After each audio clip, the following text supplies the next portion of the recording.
was a certain man of Ramathaim Zophim of Mount Ephraim, and his name was Elkanah, the son of Jeroham, the son of Jeroham, the son of Elihu, the son of Suf, an Ephrathite. And he had 2 wives. The name of the one was Hannah, and the name of the other Peninnah. And Peninnah had children, but Hannah had no children. And this man went up out of his city yearly to worship and to sacrifice unto the Lord of hosts in Shiloh. And the 2 sons of Eli, Hophni and Phinehas, the priests of the Lord, were there. And when the time was that Elkanah offered, he gave to Peninnah his wife and to all her sons and her daughters portions. But unto Hannah he gave a worthy portion, for he loved Hannah. But the Lord had shut up her womb. And her adversary also provoked her sore, for to make her fret, because the Lord had shut up her womb. And as he did so year by year, when she went up to the house of the Lord, so she provoked her. Therefore she wept and did not eat. Then said Elkanah, her husband, to her, Hannah, why weepest thou? And why eatest thou not? And why is thy heart grieved? Am not I better to thee than 10 sons? So Hannah rose up after they had eaten in Shiloh, and after they had drunk. Now Eli the priest sat upon a seat by a post of the temple of the Lord. And she was in bitterness of soul, and prayed unto the Lord, and wept sore. And she vowed a vow, and said, O Lord of hosts, if thou wilt indeed look on the affliction of thine handmaid, and remember me, and not forget thine handmaid, but wilt give unto thine handmaid a man-child, then I will give him unto the Lord all the days of his life, and there shall no razor come upon his head. And it came to pass, as she continued praying before the Lord, that Eli marked her mouth. Now Hannah, she spake in her heart, only her lips moved, but her voice was not heard. Therefore Eli thought she had been drunken. And Eli said unto her, How long wilt thou be drunken? Put away thy wine from thee. And Hannah answered and said, No, my Lord, I am a woman of a sorrowful spirit. I have drunk neither wine nor strong drink, but have poured out my soul before the Lord. Count not thine handmaid for a daughter of Belial, for out of the abundance of my complaint and grief have I spoken hitherto. Then Eli answered and said, Go in peace, and the God of Israel grant thee thy petition that thou hast asked of him. And she said, Let thine handmaid find grace in thy sight. So the woman went her way and did eat, and her countenance was no more sad. And they rose up in the morning early, and worshipped before the Lord, and returned, and came to their house to Ramah. And Elkanah knew Hannah his wife, and the Lord remembered her. Wherefore it came to pass, when the time was come about after Hannah had conceived, that she bare a son, and called his name Samuel, saying, Because I have asked him of the Lord. And the man Elkanah and his house, went up to offer unto the Lord the yearly sacrifice and his vow. But Hannah went not up, for she said unto her husband, I will not go up until the child be weaned, and then I will bring him, that he may appear before the Lord, and there abide forever. And Elkanah her husband said unto her, Do what seemeth thee good, tarry until thou have weaned him, only the Lord establish his word. So the woman abode, and gave her son suck until she weaned him. And when she had weaned him, she took him up with her, with 3 bullocks, and 1 ephah of flour, and a bottle of wine, and brought him unto the house of the Lord in Shiloh. And the child was young. And they slew a bullock, and brought the child to Eli. And she said, O my Lord, as thy soul liveth, my Lord, I am the woman that stood by thee here, praying unto the Lord. For this child I prayed, and the Lord hath given me my petition, which I asked of him. Therefore also I have lent him to the Lord. As long as he liveth, he shall be lent to the Lord. And he worshipped the Lord there. And Hannah prayed, and said, My heart rejoiceth in the Lord. Mine horn is exalted in the Lord.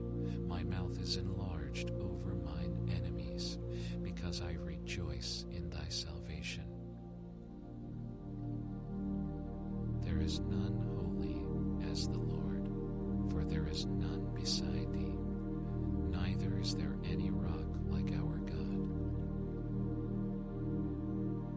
Talk no more so exceeding proudly.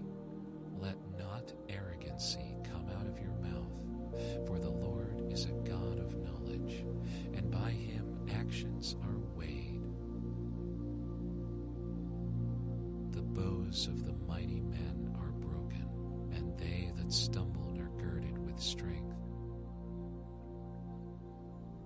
They that were full have hired out themselves for bread, and they that were hungry ceased, so that the barren hath borne 7, and she that hath many children is waxed feeble. The Lord killeth and maketh alive. He bringeth down to the grave and bringeth up. The Lord maketh poor and maketh rich. He bringeth low and lifteth up. He raiseth up the poor out of the dust, and lifteth up the beggar from the dunghill, to set them among princes, and to make them inherit the throne of glory. For the pillars of the earth are the Lord's, and he hath set the world upon them. He will keep the feet of his saints, and the wicked shall be silent in darkness. For by strength shall no man prevail. The adversaries of the Lord shall be broken to pieces. Out of heaven shall he thunder upon them. The Lord shall judge the ends of the earth, and he shall give strength unto his king, and exalt the horn of his anointed. And Elkanah went to Ramah to his house, and the child did minister unto the Lord before Eli the priest. Now the sons of Eli were sons of Belial. They knew not the Lord. And the priest's custom with the people was that when any man offered sacrifice, the priest's servant came, while the flesh was in seething, with a flesh hook of 3 teeth in his hand. And he struck it into the pan, or kettle, or cauldron, or pot. All that the flesh hook brought up the priest took for himself. So they did in Shiloh unto all the Israelites that came thither. Also, before they burnt the fat, the priest's servant came and said to the man that sacrificed, Give flesh to roast for the priest, for he will not have sodden flesh of thee, but raw. And if any man said unto him, Let them not fail to burn the fat presently, and then take as much as thy soul desireth, then he would answer him, Nay, but thou shalt give it me now, and if not, I will take it by force. Wherefore the sin of the young men was very great before the Lord, for men abhorred the offering of the Lord. But Samuel ministered before the Lord, being a child, girded with a linen ephod. Moreover, his mother made him a little coat, and brought it to him from year to year, when she came up with her husband to offer the yearly sacrifice. And Eli blessed Elkanah and his wife, and said, The Lord give thee seed of this woman for the loan which is lent to the Lord. And they went unto their own home. And the Lord visited Hannah, so that she conceived, and bare 3 sons and 2 daughters. And the child Samuel grew before the Lord. Now Eli was very old, and heard all that his sons did unto all Israel, and how they lay with the women that assembled at the door of the tabernacle of the congregation. And he said unto them, Why do ye such things? For I hear of your evil dealings by all this people. Nay, my sons, for it is no good report that I hear. You make the Lord's people to transgress. If one man sin against another, the judge shall judge him. But if a man sin against the Lord, who shall entreat for him? Notwithstanding, they hearkened not unto the voice of their father, because the Lord would slay them. And the child Samuel grew on, and was in favor both with the Lord, and also with men. And there came a man of God unto Eli, and said unto him, Thus saith the Lord, Did I plainly appear unto the house of thy father when they were in Egypt, in Pharaoh's house? And did I choose him out of all the tribes of Israel to be my priest, to offer upon mine altar, to burn incense, to wear an ephod before me? And did I give unto the house of thy father all the offerings made by fire of the children of Israel? Wherefore kick ye at my sacrifice and at mine offering, which I have commanded in my habitation, and honorest thy sons above me, to make yourselves fat with the chiefest of all the offerings of Israel my people. Wherefore the Lord God of Israel saith, I said indeed that thy house and the house of thy father should walk before me forever. But now the Lord saith, Be it far from me. For them that honor me, I will honor me, I will honor me, esteem. Behold, the days come, that I will cut off thine arm, and the arm of thy father's house, that there shall not be an old man in thine house. And thou shalt see an enemy in my habitation, in all the wealth which God shall give there shall not be an old man in thine house forever. And the man of thine, whom I shall not cut off from mine altar, shall be to consume thine eyes, and to grieve thine heart.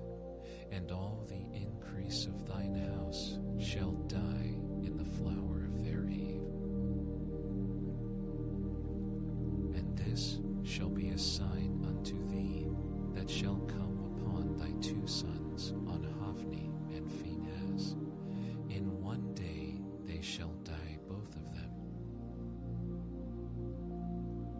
And I will raise me up a faithful priest, that shall do according to that which is in mine heart and in my mind. And I will build him a sure house, and he shall walk before mine anointed forever. And it shall come to pass, that everyone that is left in thine house shall come and crouch to him for a piece of silver and a morsel of bread, and shall say, Put me, I pray thee, into one of the priest's offices, that I may eat a piece of bread. And the child Samuel ministered unto the Lord before Eli, and the word of the Lord was precious in those days. There was no open vision. And it came to pass at that time, when Eli was laid down in his place, and his eyes began to wax dim, that he could not see. And ere the lamp of God went out in the temple of the Lord, where the ark of God was, and Samuel was laid down to sleep, that the Lord called Samuel, and he answered, Here am I. And he ran unto Eli, and said, Here am I, for thou calledst me. And he said, I called not, lie down again. And he went and lay down. And the Lord called yet again, Samuel. And Samuel arose and went to Eli, and said, Here am I, for thou didst call me. And he answered, I called not, my son. Lie down again. Now Samuel did not yet know the Lord, neither was the word of the Lord yet revealed unto him. And the Lord called Samuel again the third time, and he arose and went to Eli, and said, Here am I, for thou didst call me. And Eli perceived that the Lord had called the child.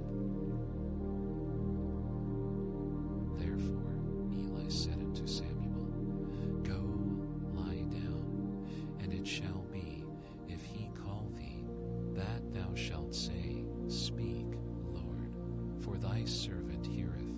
So Samuel went and lay down in his place. And the Lord came and stood and called, as at other times, Samuel, Samuel, Samuel. Then Samuel answered, For thy servant heareth. And the Lord said to Samuel, Behold, I will do a thing in Israel, at which both the ears of every one that heareth it shall tingle. In that day I will perform against Eli all things which I have spoken concerning his house. When I begin, I will also make an end. For I have told him that I will judge his house forever for the iniquity which he knoweth, because his sons made themselves vile, and he restrained them not. And therefore I have sworn unto the house of Eli, that the iniquity of Eli's house shall not be purged with sacrifice, nor offering forever. And Samuel lay until the morning, and opened the doors of the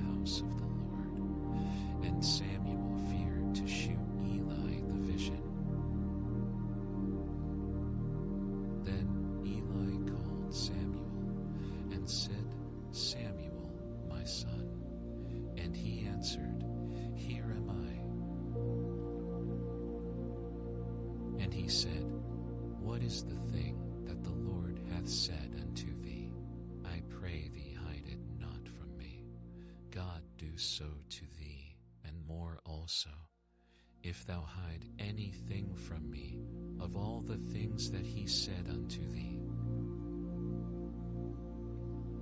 And Samuel told him every whit, and hid nothing from him. And he said, It is the Lord, let him do what seemeth him good.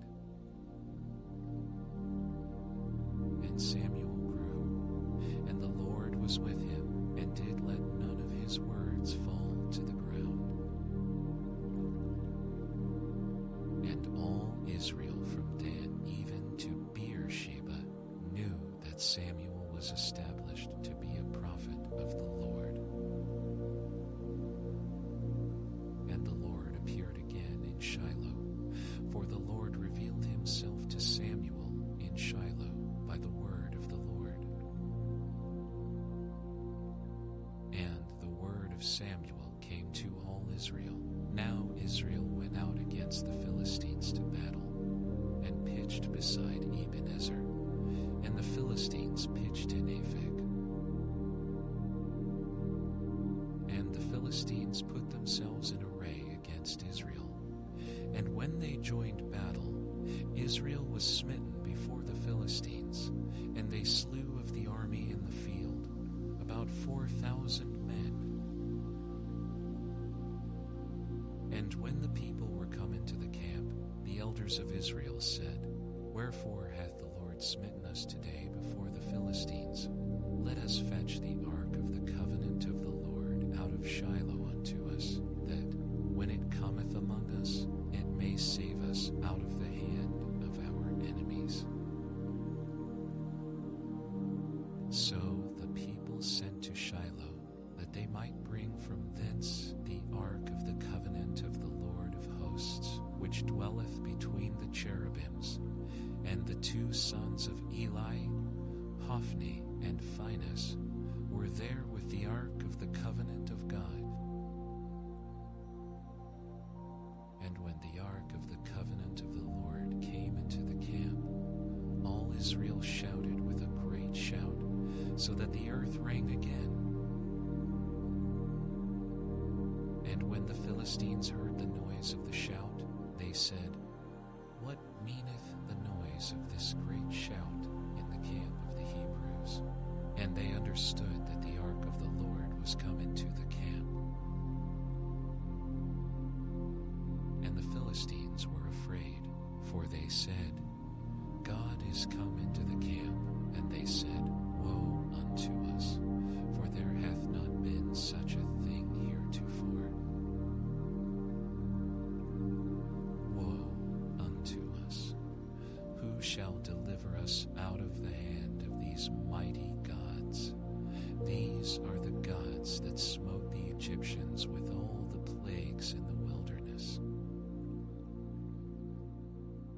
Be strong and quit yourselves like men, O ye Philistines, that ye be not servants unto the Hebrews, as they have been to you. Quit yourselves like men and fight. And the Philistines fought, and Israel was smitten, and they fled every man into his tent. And there was a very great slaughter, for there fell of Israel 30,000 footmen. And the ark of God was taken, and the two sons of Eli, Hophni and Phinehas, were slain. And there ran a man of Benjamin out of the army, and came to Shiloh the same day with his clothes rent, and with earth upon his head. And when he came, lo, Eli sat upon a seat by the wayside watching, for his heart trembled for the ark of God. And when the man came into the city and told it, all the city cried out. And when Eli heard the noise of the crying, he said, What meaneth the noise of this tumult?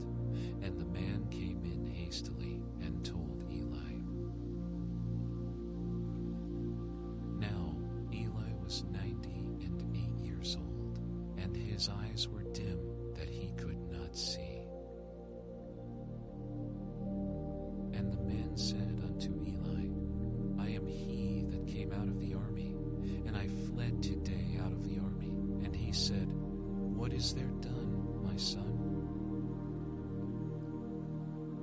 And the messenger answered and said, Israel is fled before the Philistines, and there hath been also a great slaughter among the people.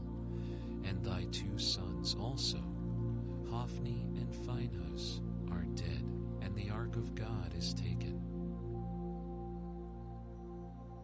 And it came to pass, when he made mention of the ark of God, that he fell from off the seat backward by the side of the gate, and his neck brake. And he died, for he was an old man and heavy, and he had judged Israel 40 years. And his daughter-in-law, Phinehas' wife, was with child, near to be delivered. And when she heard the tidings that the ark of God was taken, and that her father-in-law and her husband were dead, she bowed herself and travailed, for her pains came upon her. And about the time of her death, the women that stood by her said unto her, Fear not, for thou hast borne a son. But she answered not, neither did she regard it. And she named the child Ishabod, saying, The glory is departed from Israel, because the ark of God was taken, and because of her father-in-law and her husband.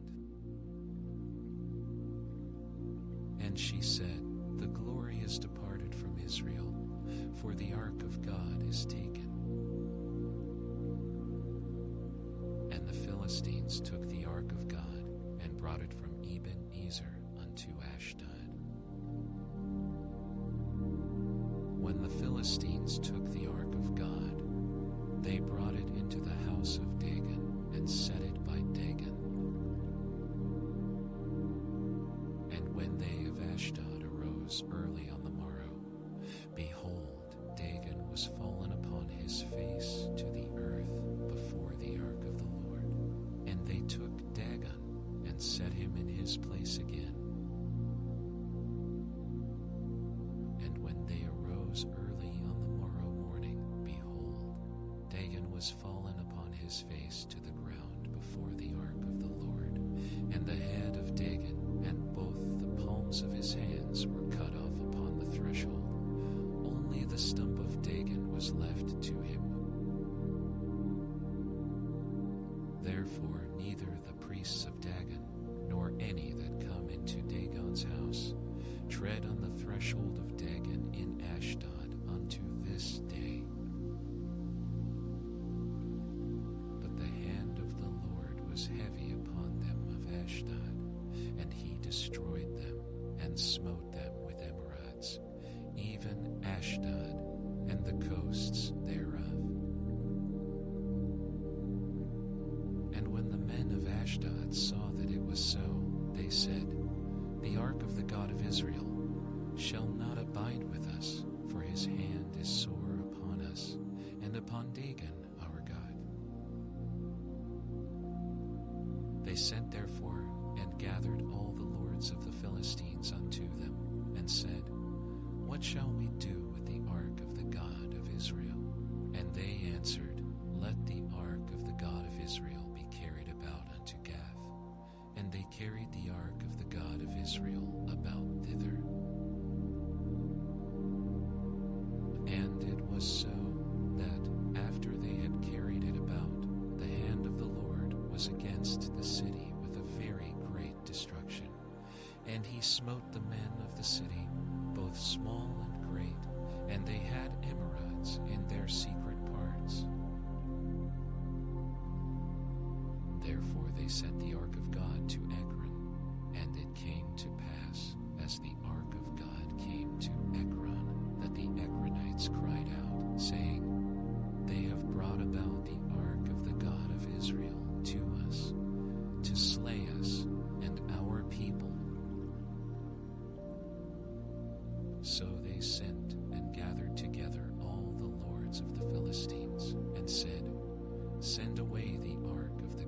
Israel, and let it go again to his own place, that it slay us not, and our people. For there was a deadly destruction throughout all the city. The hand of God was very heavy there. And the men that died not were smitten with the emerods, and the cry of the city went up to heaven. And the ark of the Lord was in the country of the Philistines 7 months.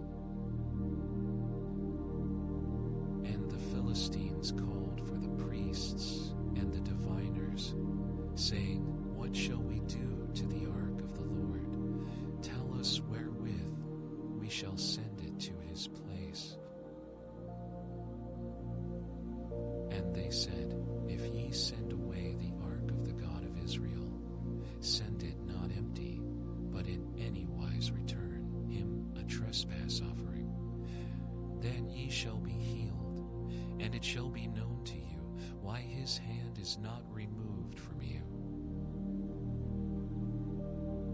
Then said they, What shall be the trespass offering which we shall return to him? They answered, 5 golden emerods, and 5 golden mice, according to the number of the lords of the Philistines.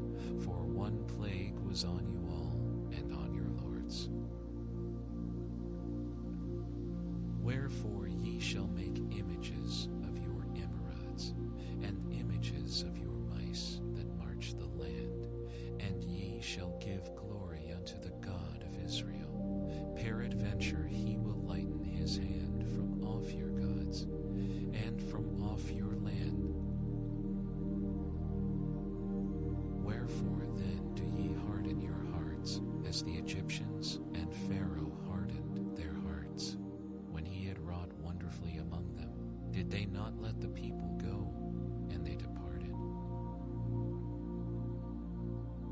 Now therefore make a new cart, and take 2 milch kine, on which there hath come no yoke, and tie the kine to the cart, and bring their calves home from them. And take the ark of the Lord, and lay it upon the cart, and put the jewels of gold, which ye return him for a trespass offering, in a coffer by the side thereof, and send it away, that it may go. And see if it goeth up by the way of his own coast to Beth Shemesh, then he hath done us this great evil. But if not, we shall know that it is not his hand that smote us. And the men did so, and took 2 milch kine, and tied them to the cart, and shut up their calves at home. And they laid the ark of the Lord upon the cart, and the coffer with the mice of gold, and the images of their emerods. And the kine took the straight way to the way of Beth Shemesh, and went along the highway, lowing as they went, and turned not aside to the right hand, or to the left. And the lords of the Philistines went after them unto the border of Beth Shemesh. And they of Beth Shemesh were reaping their wheat harvest in the valley, and they lifted up their eyes, and saw the ark, and rejoiced to see it. And the cart came into the field of Joshua, a Beth Shemite, and stood there where there was a great stone. And they clave the wood of the cart, and offered the kine a burnt offering unto the Lord. And the Levites took down the ark of the Lord, and the coffer that was with it, wherein the jewels of gold were, and put them on the great stone. And the men of Beth Shemesh offered burnt offerings, and sacrificed sacrifices the same day unto the Lord. And when the 5 lords of the Philistines had seen it, they returned to Ekron the same day.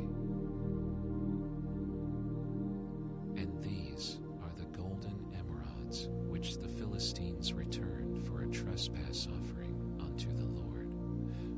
Ashdod 1, for Asa 1, for Gaza 1, for Askelon 1, for Ekron 1. And the golden mice, according to the number of all the cities of the Philistines, belonging to the 5 lords, both of fenced cities and of country villages, even unto the great stone of Abel, whereon they set down the ark of the Lord, which stone remaineth unto this day in the field of Joshua, the Beth-Shemite. And he smote the men of Beth-Shemesh, because they had looked into the ark of the Lord. Even he smote of the people 50,010 men. And the people lamented, because the Lord had smitten many of the people with a great slaughter. And the men of Beth-Shemesh said, Who is able to stand before this holy Lord God? And to whom shall he go up from us? And they sent messengers to the inhabitants of Kirjath-Jearim, saying, The Philistines have brought again the ark of the Lord. Come ye down, and fetch it up to you. And the men of Kirjath-Jearim came, and fetched up the ark of the Lord, and brought it into the house of Abinadab in the hill, and sanctified Eleazar his son to keep the ark of the Lord. And it came to pass, while the ark abode in Kirjath-Jearim, that the time was long, for it was 20 years, and all the house of Israel lamented after the Lord. And Samuel spake unto all the house of Israel, saying, If ye do return unto the Lord with all your hearts, then put away the strange gods and Ashtaroth from among you, and prepare your hearts unto the Lord, and serve him only, and he will deliver you out of the hand of the Philistine. Then the children of Israel did put away Baalim and Ashtaroth, and served the Lord only. And Samuel said, Gather all Israel to Mizpah, and I will pray for you unto the Lord. And they gathered together to Mizpah, and drew water, and poured it out before the Lord, and fasted on that day, and said there, We have sinned against the Lord. And Samuel judged the children of Israel in Mizpah. And when the Philistines heard that the children of Israel were gathered together to Mizpah, the lords of the Philistines went up against Israel. And when the children of Israel heard it, they were afraid of the Philistines. And the children of Israel said to Samuel, Cease not to cry unto the Lord our God for us, that he will save us out of the hand of the Philistines. And Samuel took a sucking lamb, and offered it for a burnt offering, holy unto the Lord. And Samuel cried unto the Lord for Israel, and the Lord heard him. And as Samuel was offering up the burnt offering, the Philistines drew near to battle against Israel. But the Lord thundered with a great thunder on that day upon the Philistines, and discomfited them, and they were smitten before Israel. And the men of Israel went out of Mizpah, and pursued the Philistines, and smote them until they came under Bethkar. Then Samuel took a stone, and set it between Mizpah and Shen, and called the name of it Ebenezer, saying, Hitherto hath the Lord helped us. So the Philistines were subdued, and they came no more into the coast of Israel. And the hand of the Lord was against the Philistines all the days of Samuel. the cities which the Philistines had taken from Israel were restored to Israel, from Ekron even unto Gath, and the coasts thereof did Israel deliver out of the hands of the Philistines, and there was peace between Israel and the Amorites. And Samuel judged Israel all the days of his life. And he went from year to year in circuit to Beth-el and Gilgal and Mizpeh, and judged Israel in all those places. And his return was to Ramah, for there was his house, and there he judged Israel, and there he built an altar unto the Lord. And it came to pass, when Samuel was old, that he made his sons judges over Israel. Now the name of his firstborn was Joel, and the name of his second, Abiah. They were judges in Beersheba. And his sons walked not in his ways, but turned aside after lucre, and took bribes, and perverted judgment. Then all the elders of Israel gathered themselves together, and came to Samuel unto Ramah, and said unto him, Behold, thou art old, and thy sons walk not in thy ways. Now make us a king to judge us like all the nations. But the thing displeased Samuel when they said, Give us a king to judge us. And Samuel prayed unto the Lord. And the Lord said unto Samuel, Hearken unto the voice of the people in all that they say unto thee, for they have not rejected thee, but they have rejected me, that I should not reign over them. According to all the works which they have done since the day that I brought them up out of Egypt, even unto this day, wherewith they have forsaken me, and served other gods, so do they also unto thee. Now therefore hearken unto their voice, howbeit yet protest solemnly unto them, and shew them the manner of the king that shall reign over them. And Samuel told all the words of the Lord unto the people that asked of him a king. And he said, This will be the manner of the king that shall reign over you. He will take your sons and appoint them for himself, for his chariots, and to be his horsemen, and some shall run before his chariot. And he will appoint him captains over thousands, and captains over 50s, and will set them to ear his ground, and to reap his harvest, and to make his instruments of war, and instruments of his chariots. And he will take your daughters to be confectionaries, and to be cooks, and to be bakers. And he will take your fields, and your vineyards, and your oliveyards, even the best of them, and give them to his servants.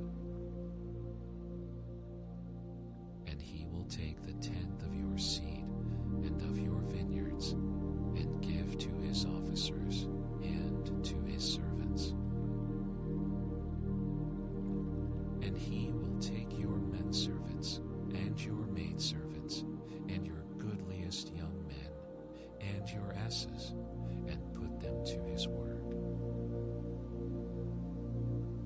He will take the tenth of your sheep, and ye shall be his servants. And ye shall cry out in that day because of your king, which ye shall have chosen you. And the Lord will not hear you in that day,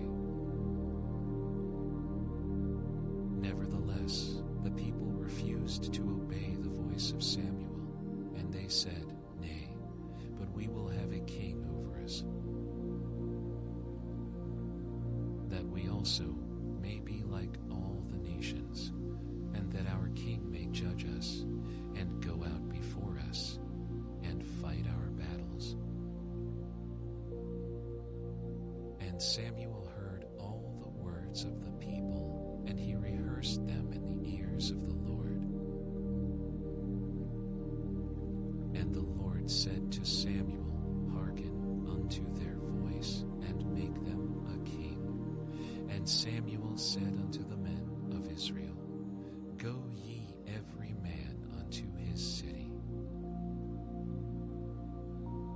Now there was a man of Benjamin, whose name was Kish, the son of Abiel, the son of Bezur, the son of Bechorath, the son of Aphiah, a Benjamite, a mighty man of power.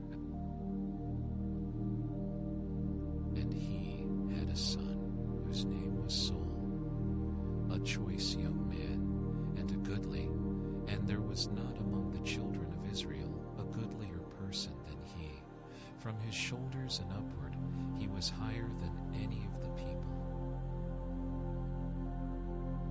And the asses of Kish Saul's father were lost. And Kish said to Saul his son, Take now one of the servants with thee, and arise, go seek the asses. And he passed through Mount Ephraim, and passed through the land of Shalisha, but they found them not. Then they passed through the land of Shalim, and there they were not. And he passed through the land of the Benjamites, but they found them not. And when they were come to the land of Zuph, Saul said to his servant that was with him, Come, and let us return, lest my father leave caring for the asses, and take thought for us. And he said unto him, Behold now, there is in this city a man of God, and he is an honorable man. All that he saith cometh surely to pass. Now let us go thither. Peradventure he can shew us our way, that we should go. Then said Saul to his servant, But behold, if we go, what shall we bring the man? For the bread is spent in our vessels, and there is not a present to bring to the man of God. What have we? And the servant answered Saul again, and said, Behold, I have here at hand the 4th part of a shekel of silver. That will I give to the man of God, to tell us our way. Before time in Israel, when a man went to inquire of God, thus he spake, Come, and let us go to the seer. For he that is now called a prophet was before time called a seer. Then said Saul to his servant, Well said, Come, let us go. So they went unto the city where the man of God was. And as they went up the hill to the city, they found young maidens going out to draw water, and said unto them, Is the seer here? And they answered them, and said, He is, behold, he is before you. Make haste now, for he came today to the city, for there is a sacrifice of the people today in the high place. As soon as ye be come into the city, ye shall straightway find him, before he go up to the high place to eat. For the people will not eat until he come, because he doth bless the sacrifice, and afterwards they eat that be bidden. Now therefore get you up, for about this time ye shall find him. And they went up into the city. And when they were come into the city, behold, Samuel came out against them, for were to go up to the high place. Now the Lord had told Samuel in his ear a day before Saul came, saying, "Tomorrow about this time I will send thee a man out of the land of Benjamin, and thou shalt anoint him to be captain over my people Israel, that he may save my people out of the hand of the Philistines." And when Samuel saw Saul, the Lord said unto him, "Behold the man whom I spake to thee of, this same shall reign over my people." Then Saul drew near to Samuel in the gate, and said, "Tell me, I pray thee, where the seer's house is." And Samuel answered Saul, and said, "I am the seer. Go up before me unto the high place, for ye shall eat with me today, and tomorrow I will let thee go, and will tell thee all that is in thine heart. And as for thine asses that were lost 3 days ago, set not thy mind on them, for they are found, and on whom is all the desire of Israel. Is it not on thee, and on all thy father's house?" And Saul answered and said, "Am not I a Benjamite, of the smallest of the tribes of Israel, and my family the least of all the families of the tribe of Benjamin? Wherefore then speakest thou so to me?" And Samuel took Saul and his servant, and brought them into the parlor, and made them sit in the chiefest place among them that were bidden, which were about 30 persons. And Samuel said unto the cook, "Bring the portion which I gave thee, of which I said unto thee, set it by thee." And the cook took up the shoulder, and that which was upon it, and set it before Saul. And Samuel said, "Behold that which is left, set it before thee, and eat. For unto this time hath it been kept for thee, since I said, I have invited the people." So Saul did eat with Samuel that day. And when they were come down from the high place into the city, Samuel communed with Saul upon the top of the house. And they arose early, and it came to pass about the spring of the day that Samuel called Saul to the top of the house, saying, "Up, that I may send thee away."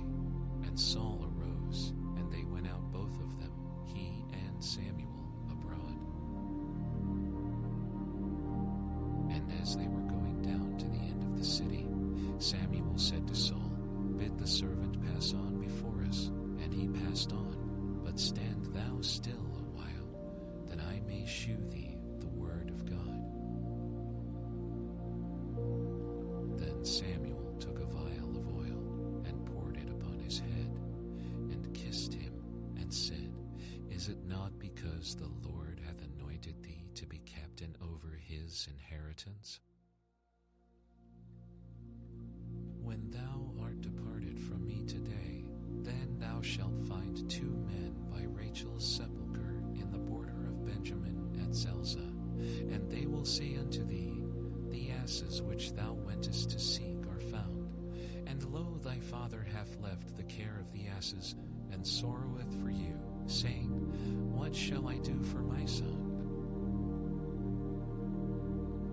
Then shalt thou go on forward from thence, and thou shalt come to the plain of Tabor, and there shall meet thee 3 men going up to God to Bethel, one carrying 3 kids, and another carrying 3 kids, and another carrying a bottle of wine. And they will salute thee, and give thee 2 loaves of bread, which thou shalt receive of their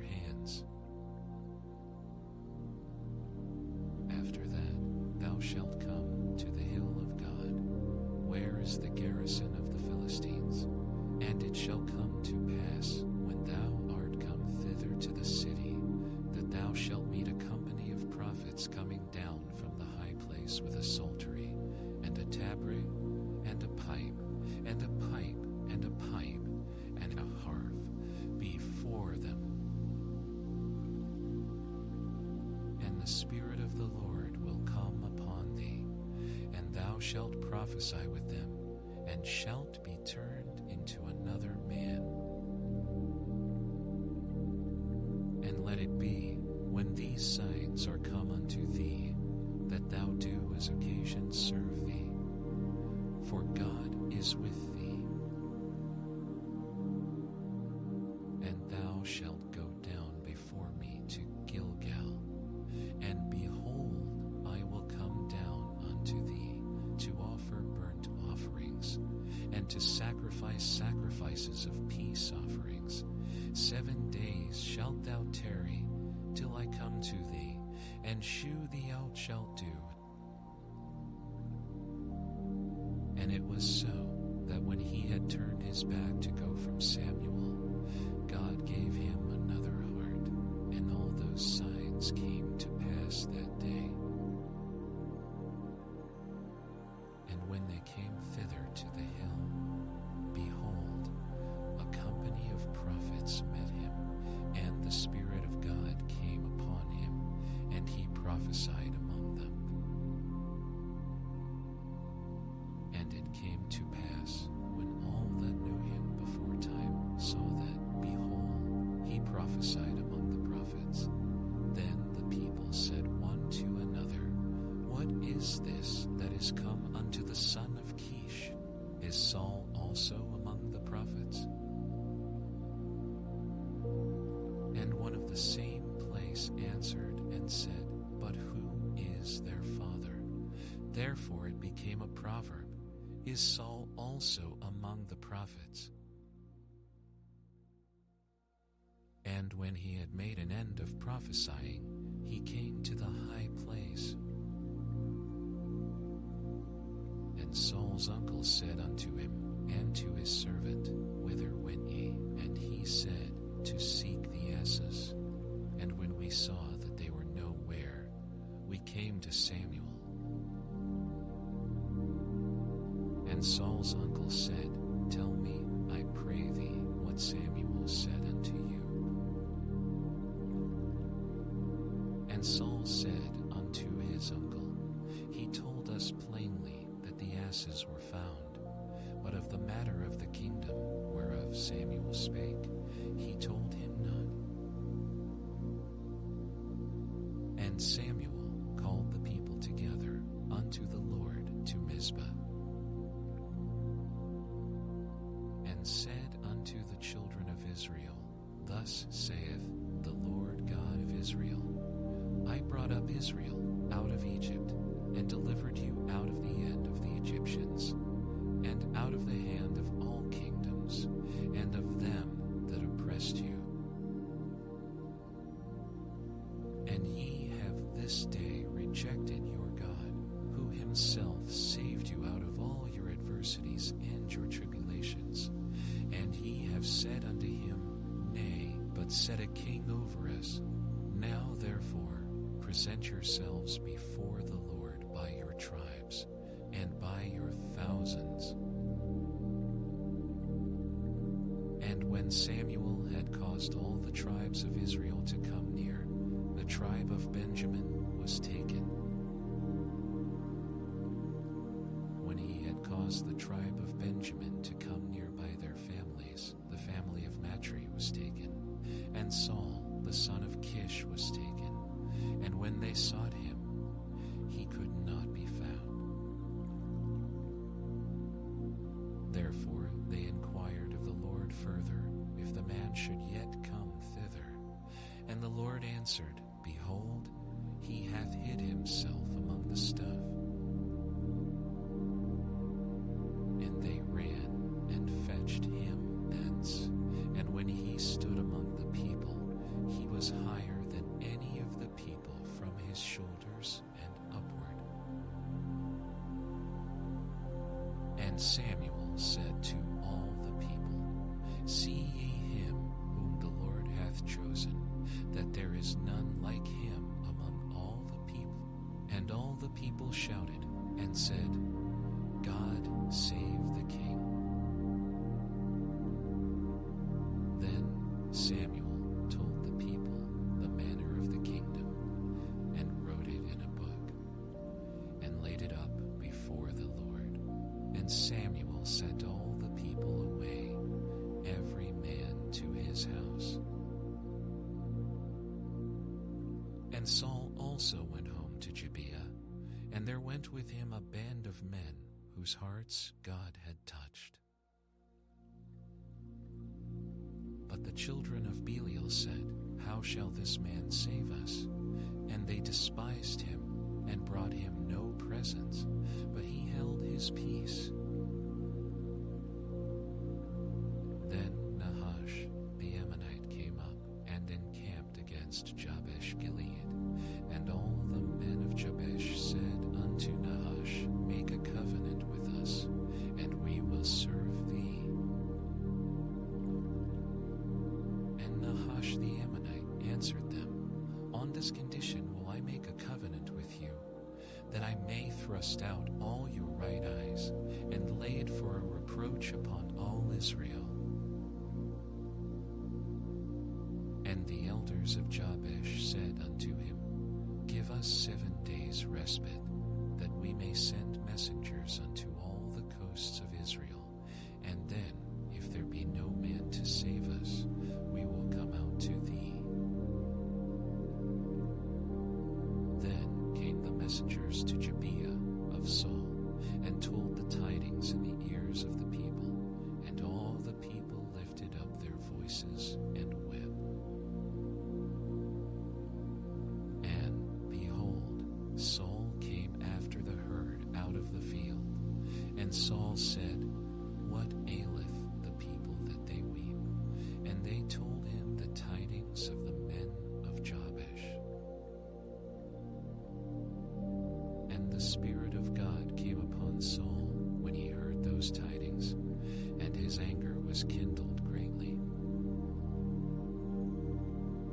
And he took a yoke of oxen, and hewed them in pieces, and sent them throughout all the coasts of Israel by the hands of messengers, saying, Whosoever cometh not forth after Saul, and after Saul, and after Saul, and after Samuel, so shall it be done unto his oxen. And the fear of the Lord fell on the people, and they came out with one consent. And when he numbered them in Bezek, the children of Israel were 300,000, and the men of Judah 30,000.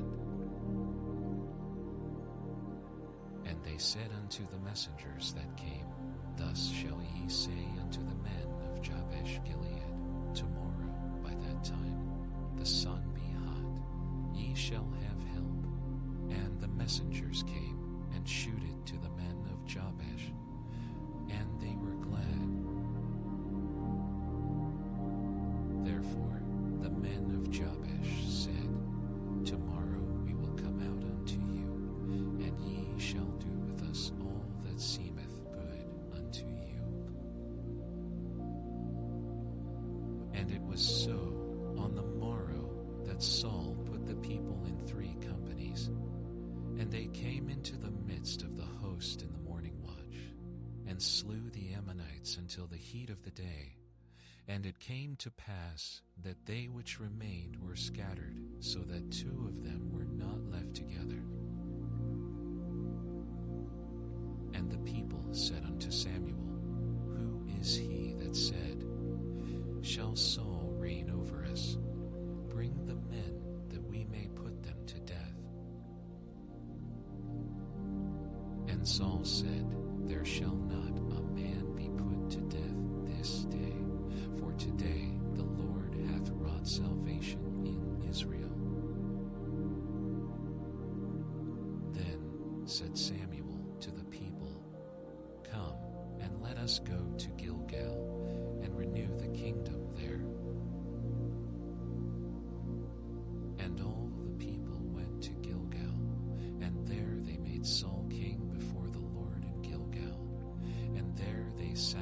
sacrificed sacrifices of peace offerings before the Lord, and their soul and all the men of Israel rejoiced greatly. And Samuel said unto all Israel, Behold, I have hearkened unto your voice in all that ye said unto me, and have made a king over you. And now, behold, the king walketh before you, and I am old and gray-headed, and behold, my sons are with you, and I have walked before you from my childhood unto this day. Behold, here I am, witness against me before the Lord, and before his anointed. Whose ox have I taken, or whose ass have I taken? Or whom have I defrauded? Whom have I oppressed? Or of whose hand have I received any bribe to blind mine eyes therewith?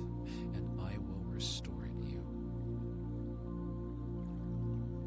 And they said, Thou hast not defrauded us, nor oppressed us, neither hast thou taken aught of any man's hand. And he said unto them, The Lord is witness against you, and his anointed is witness this day, that ye have not found aught in my hand. And they answered, He is witness. And Samuel said unto the people, It is the Lord that advanced Moses and Aaron, and that brought your fathers up out of the land of Egypt. Now therefore stand still, that I may reason with you before the Lord of all the righteous acts of the Lord, which he did to you and to your fathers. But when Jacob was come into Egypt, and your fathers cried unto the Lord, then the Lord sent Moses and Aaron, which brought forth your fathers out of Egypt, and made them dwell in this place. And when they forgat the Lord their God, he sold them into the hand of Sisera, captain of the host of Hazor, and into the hand of the Philistines, and into the hand of the king of Moab, and they fought against them. And they cried unto the Lord, and said, We have sinned, because we have forsaken the Lord, and have served Baalim and Ashtaroth. But now deliver us out of the hand of our enemies, and we will serve thee. And the Lord sent Jerubbaal, and Bedan, and Jephthah, and Samuel, and delivered you out of the hand of your enemies on every side, and ye dwelt safe. And when ye saw that Nahash, the king of the children of Ammon, came against you, ye said unto me, Nay, but a king shall reign over us, when the Lord your God was your king. Now therefore, behold the king whom ye have chosen, and whom ye have desired, and behold, the Lord hath set a king over you. If ye will fear the Lord, and serve him, and obey his voice, and not rebel against the commandment of the Lord, then shall both ye, and also the king that reigneth over you, continue following the Lord your God. But if ye will not obey the voice of the Lord, but rebel against the commandment of the Lord, then shall the hand of the Lord be against you, as it was against your fathers. Now therefore stand and see this great thing which the Lord will do before your eyes. Is it not wheat harvest today? I will call unto the Lord, and he shall send thunder and rain, that ye perceive and see that your wickedness is great, which ye have done in the sight of the Lord in asking you a king. So Samuel called unto the Lord, and the Lord sent thunder and rain that day, and all the people greatly feared the Lord and Samuel.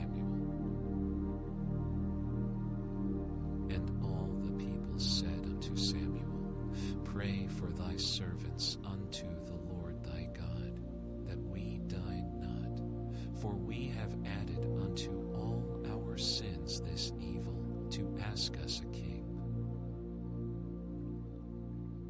And Samuel said unto the people, Fear not, ye have done all this wickedness, yet turn not aside from following the Lord, but serve the Lord with all your heart.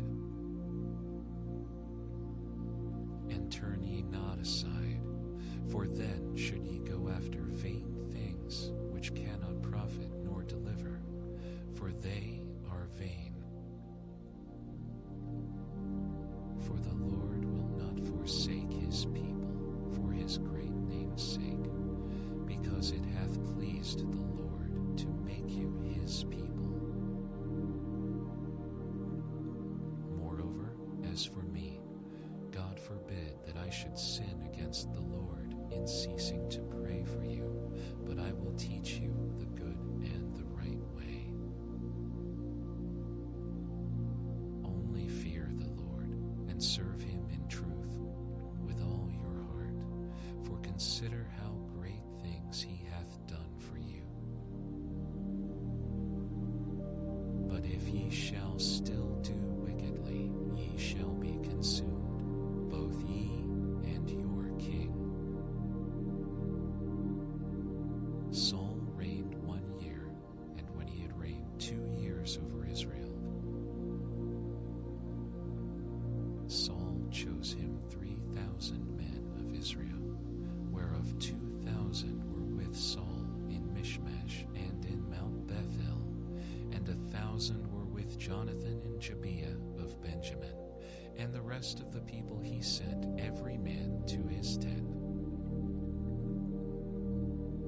And Jonathan smote the garrison of the Philistines that was in Geba, and the Philistines heard of it, and Saul blew the trumpet throughout all the land, saying, Let the Hebrews hear. And all Israel heard say that Saul had smitten the garrison of the Philistines, and that Israel also was had in abomination with the Philistines, and the people were called together after Saul to Gilgal. And the Philistines gathered themselves together to fight with Israel, 30,000 chariots and 6,000 horsemen, and people as the sand which is on the seashore in multitude. And they came up and pitched in Michmash, eastward from Beth-aven. When the men of Israel saw that they were in a strait, for the people were distressed, then the people did hide themselves in caves, and in thickets, and in rocks, and in high places, and in pits. And some of the Hebrews went over Jordan to the land of Gad and Gilead. As for Saul, he was yet in Gilgal, and all the people followed him trembling. And he tarried 7 days, according to the set time that Samuel had appointed. But Samuel came not to Gilgal, and the people were scattered from him. And Saul said, Bring hither a burnt offering to me, and peace offerings. And he offered the burnt offering.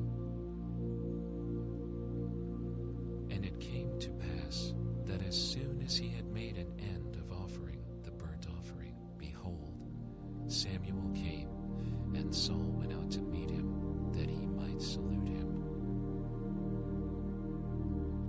And Samuel said, What hast thou done? And Saul said, Because I saw that the people were scattered from me, and and that thou camest not within the days appointed, and that the Philistines gathered themselves together at Michmash. Therefore said I, the Philistines will come down now upon me to Gilgal, and I have not made supplication unto the Lord. I forced myself therefore, and offered a burnt offering. And Samuel said to Saul, Thou hast done foolishly. Thou hast not kept the commandment of the Lord thy God, which he commanded thee. For now would the Lord have established thy kingdom upon Israel forever. But now thy kingdom shall not continue.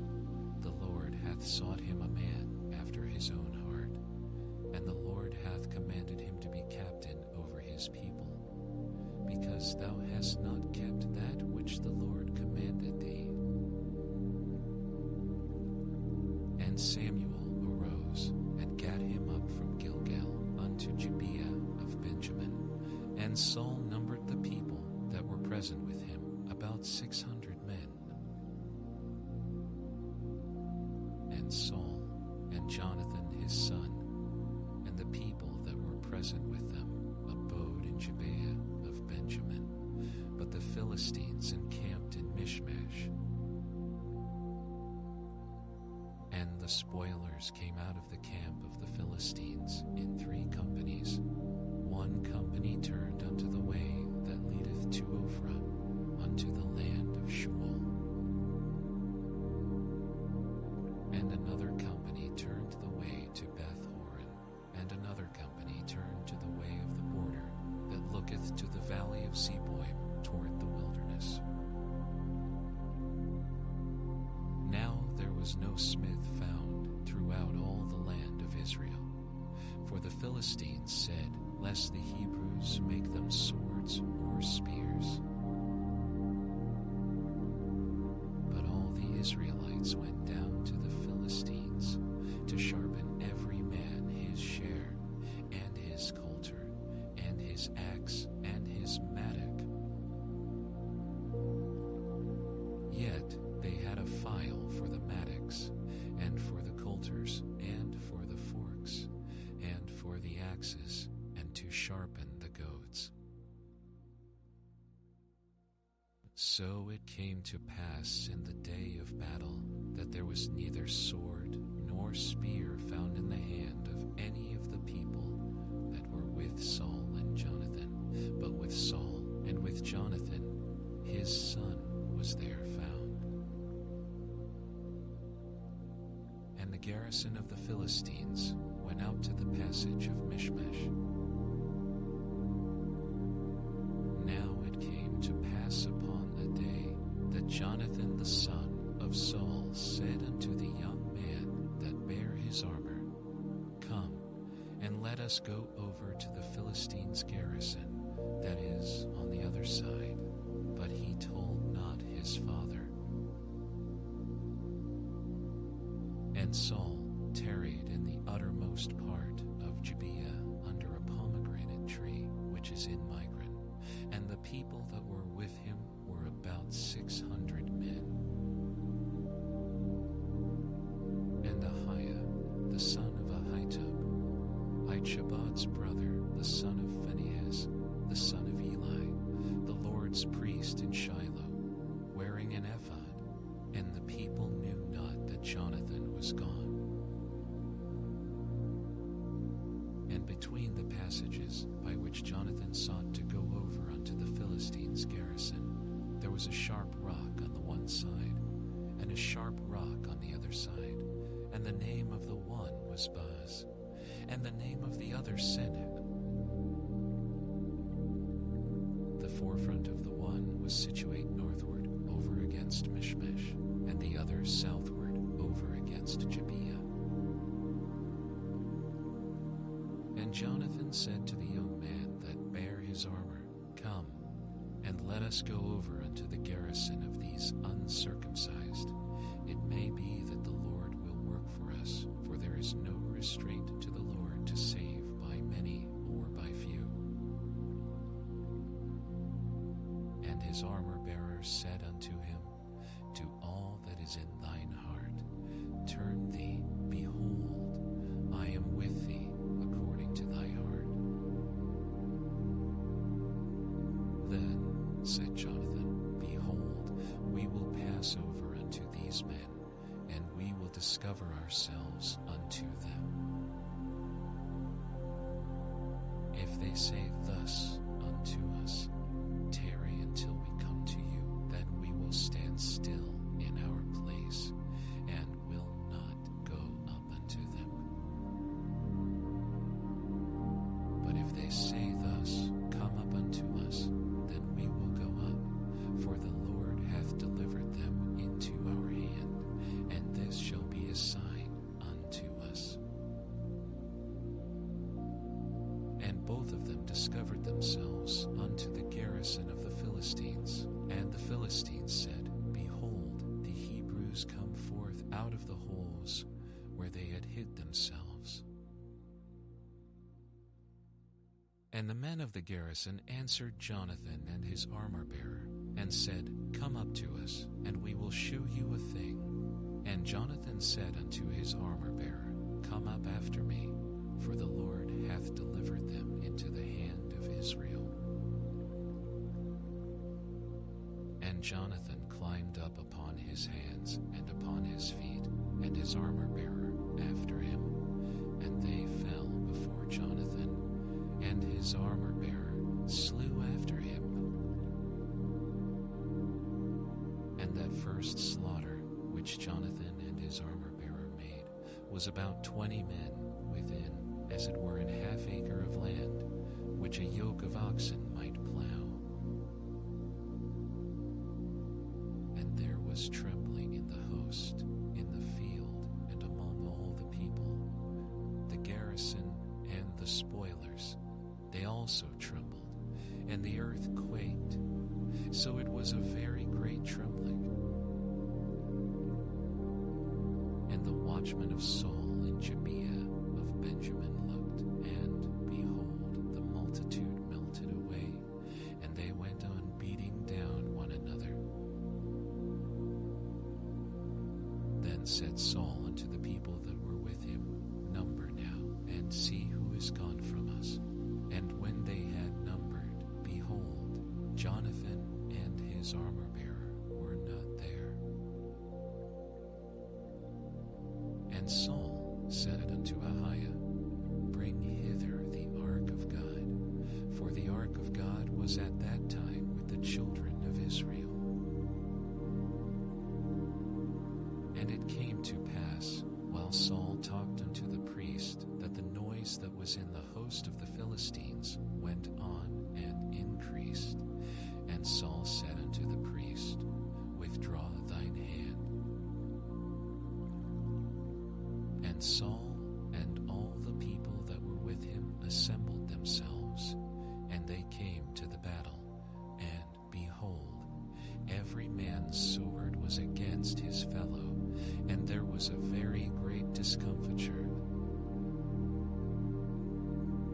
Moreover, the Hebrews that were with the Philistines before that time, which went up with them into the camp from the country round about, even they also turned to be with the Israelites that were with Saul and Jonathan. Likewise, all the men of Israel which had hid themselves in Mount Ephraim, when they heard that the Philistines fled, even they also followed hard after them in the battle. So the Lord saved Israel that day, and the battle passed over unto Beth-aven. And the men of Israel were distressed that day, for Saul had adjured the people, saying, Cursed be the man that eateth any food until evening, that I may be avenged on mine enemies. So none of the people tasted any food. And all they of the land came to a wood, and there was honey upon the ground. And when the people were come into the wood, behold, the honey dropped, but no man his hand to his mouth, for the people feared the oath. But Jonathan heard not when his father charged the people with the oath. Wherefore he put forth the end of the rod that was in his hand, and dipped it in an honeycomb, and put his hand to his mouth, and his eyes were enlightened. Then answered one of the people, and said, Thy father straitly charged the people with an oath, saying, Cursed be the man that eateth any food this day. And the people were faint. Then said Jonathan, My father hath troubled the land. See, I pray you, how mine eyes have been enlightened, because I tasted a little of this honey. How much more, if haply the people had eaten freely today of the spoil of their enemies which they found? For had there not been now a much greater slaughter among the Philistines? And they smote the Philistines that day from Michmash to Aijalon, and the people were very faint. And the people flew upon the spoil, and took sheep, and oxen, and calves, and slew them on the ground, and the people did eat them with the blood. Then they told Saul, saying, Behold, the people sin against the Lord, in that they eat with the blood. And he said, Ye have transgressed.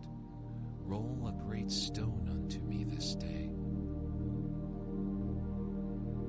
And Saul said, Disperse yourselves among the people, and say unto them, Bring me hither every man his ox, and every man his sheep, and slay them here, and eat. And all the people brought every man his ox with him that night, and slew them there. And Saul built an altar unto the Lord. The same was the first altar that he built unto the Lord. And Saul said, Let us go down after the Philistines by night, and spoil them until the morning light, and let us not leave a man of them. And they said, Do whatsoever seemeth good unto thee. Then said the priest, Let us draw near hither unto God. And Saul asked counsel of God, Shall I go down after the Philistines? Wilt thou deliver them into the hand of Israel? But he answered him not that day. And Saul said, Draw ye near hither, all the chief of the people, and know and see wherein this sin hath been this day. For as the Lord liveth, which saveth Israel, though it be in Jonathan my son, he shall surely die. But there was not a man among all the people that answered him. Then said he unto all Israel, Be ye on one side, and I and Jonathan my son will be on the other side. And the people said unto Saul, Do what seemeth good unto thee. Therefore Saul said unto the Lord God of Israel, Give a perfect lot. And Saul and Jonathan were taken, but the people escaped. And Saul said, Cast lots between me and Jonathan my son. And Jonathan was taken. Then Saul said to Jonathan, Tell me what thou hast done. And Jonathan told him, and said, I did but taste a little honey with the end of the rod that was in mine hand, and lo, I must die. And Saul answered, God do so and more also, for thou shalt surely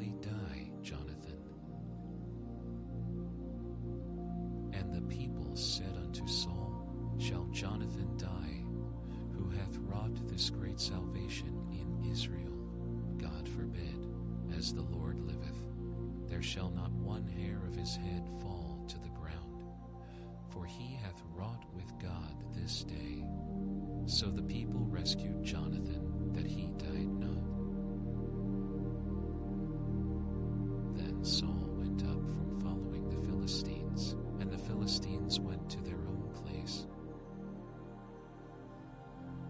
So Saul took the kingdom over Israel, and fought against all his enemies on every side, against Moab, and against the children of Ammon, and against Edom, and against the kings of Zobah, and against the Philistines, and against the Philistines, and whithersoever he turned himself, he vexed them.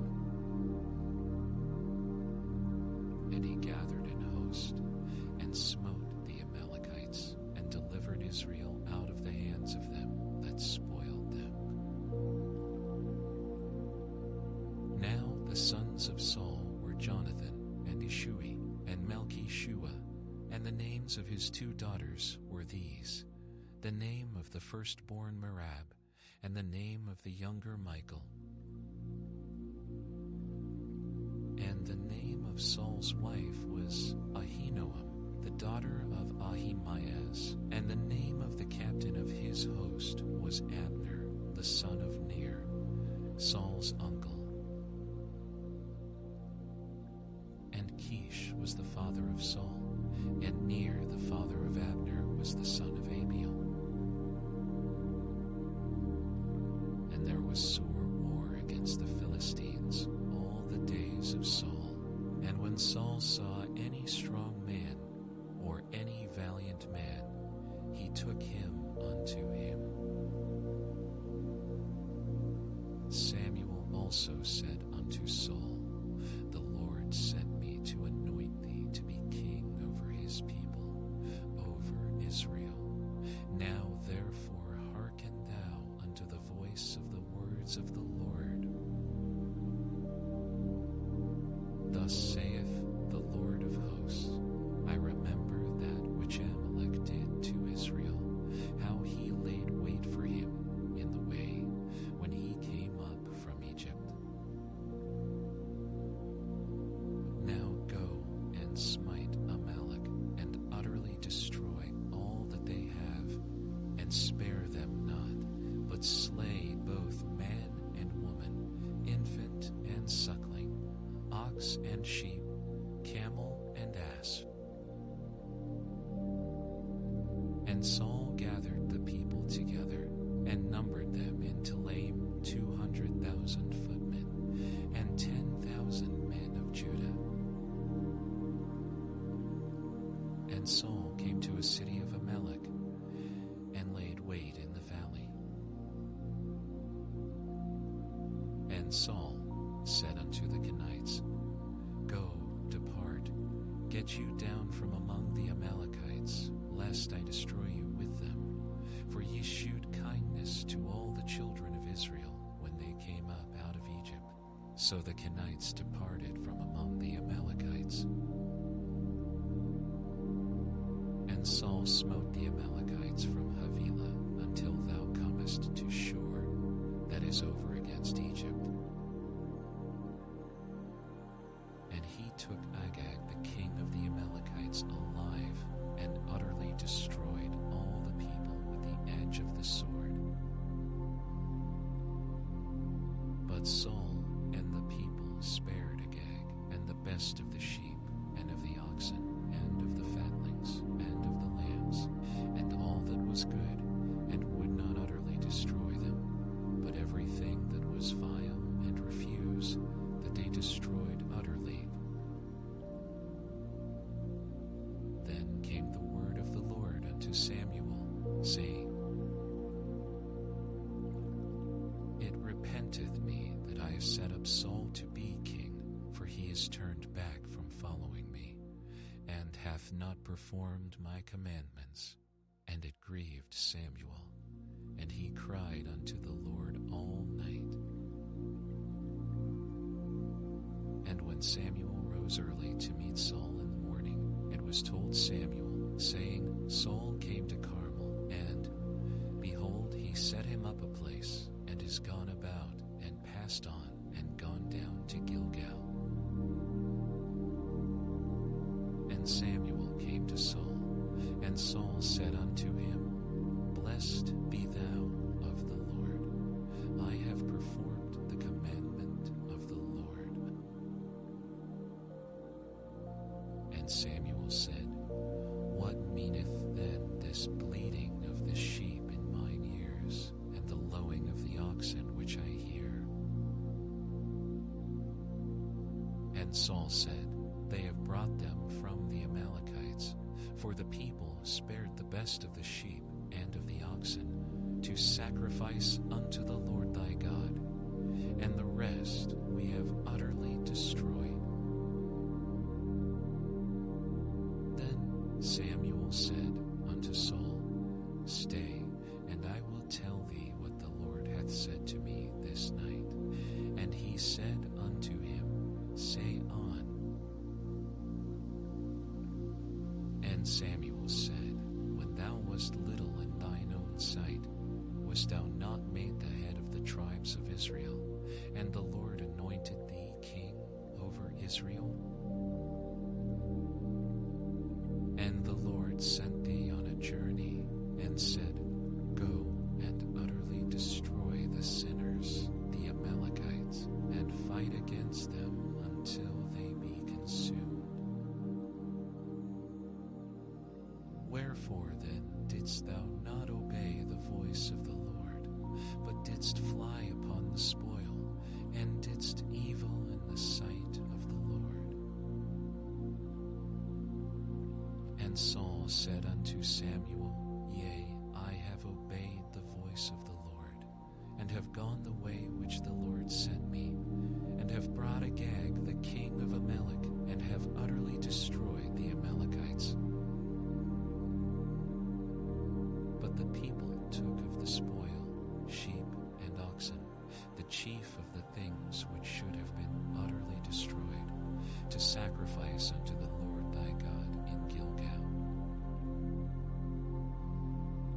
And Samuel said, Hath the Lord as great delight in burnt offerings and sacrifices, as in obeying the voice of the Lord? Behold, to obey is better than sacrifice, and to hearken than the fat of rams.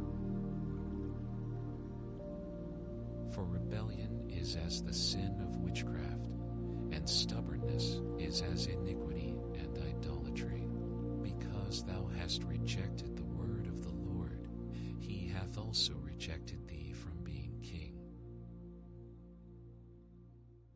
And Saul said unto Samuel, I have sinned, for I have transgressed the commandment of the Lord and thy words, because I feared the people and obeyed their voice. Now therefore, I pray thee, pardon my sin, and turn again with me, that I may worship the Lord. And Samuel said unto Saul, I will not return with thee, for thou hast rejected the word of the Lord, and the Lord hath rejected thee from being king over Israel. And as Samuel turned about to go away, he laid hold upon the skirt of his mantle, and it rent. And Samuel said unto him, The Lord hath rent the kingdom of Israel from thee this day, and hath given it to a neighbor of thine that is better than thou. And also the strength of Israel will not lie nor repent, for he is not a man that he should repent. Then he said, I have sinned, yet honor me now, I pray thee, before the elders of my people, and before Israel, and turn again with me, that I may worship the Lord thy. So Samuel turned again after Saul, and Saul worshipped the Lord.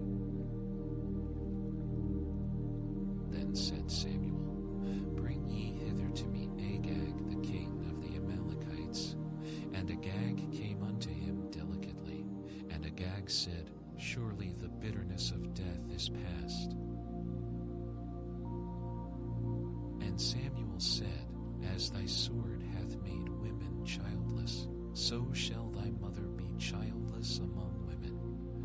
And Samuel hewed Agag in pieces before the Lord in Gilgal. Then Samuel went to Ramah, and Saul went up to his house to Gibeah of Saul.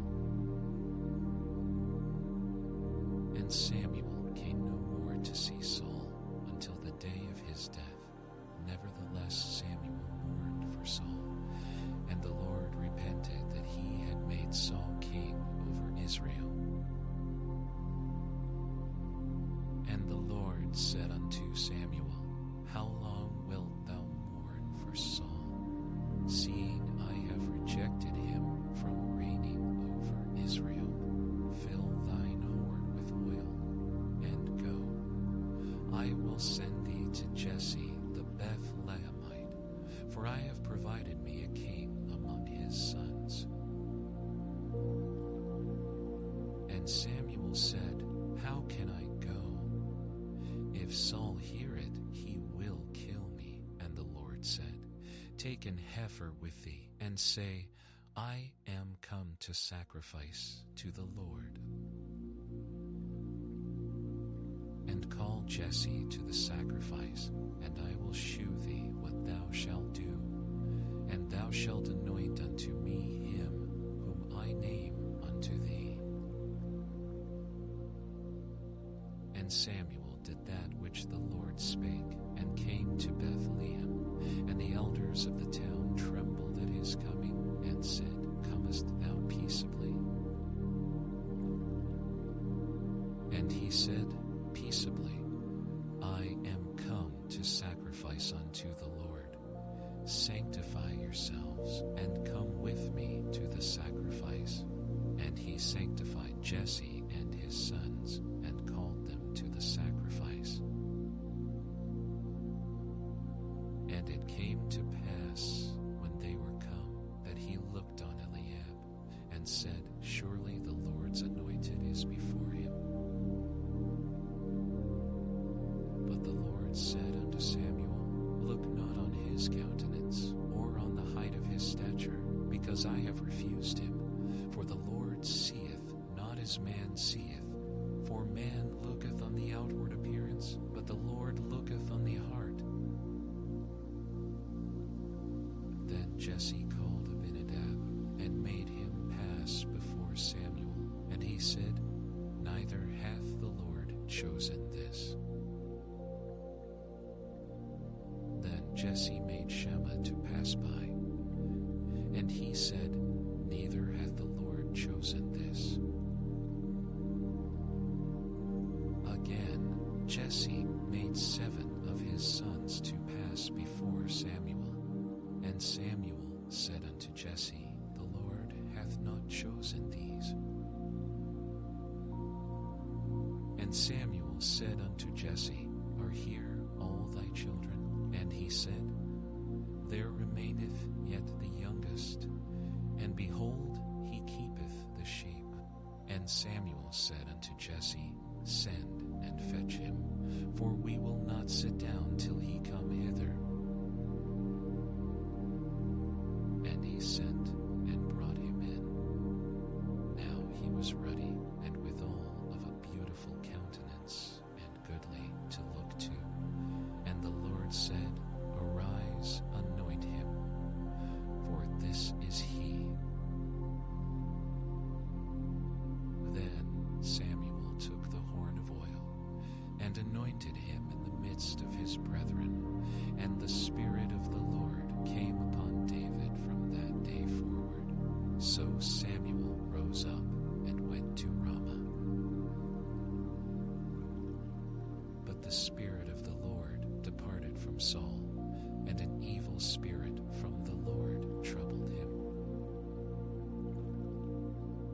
And Saul's servants said unto him, Behold now, an evil spirit from God troubleth thee.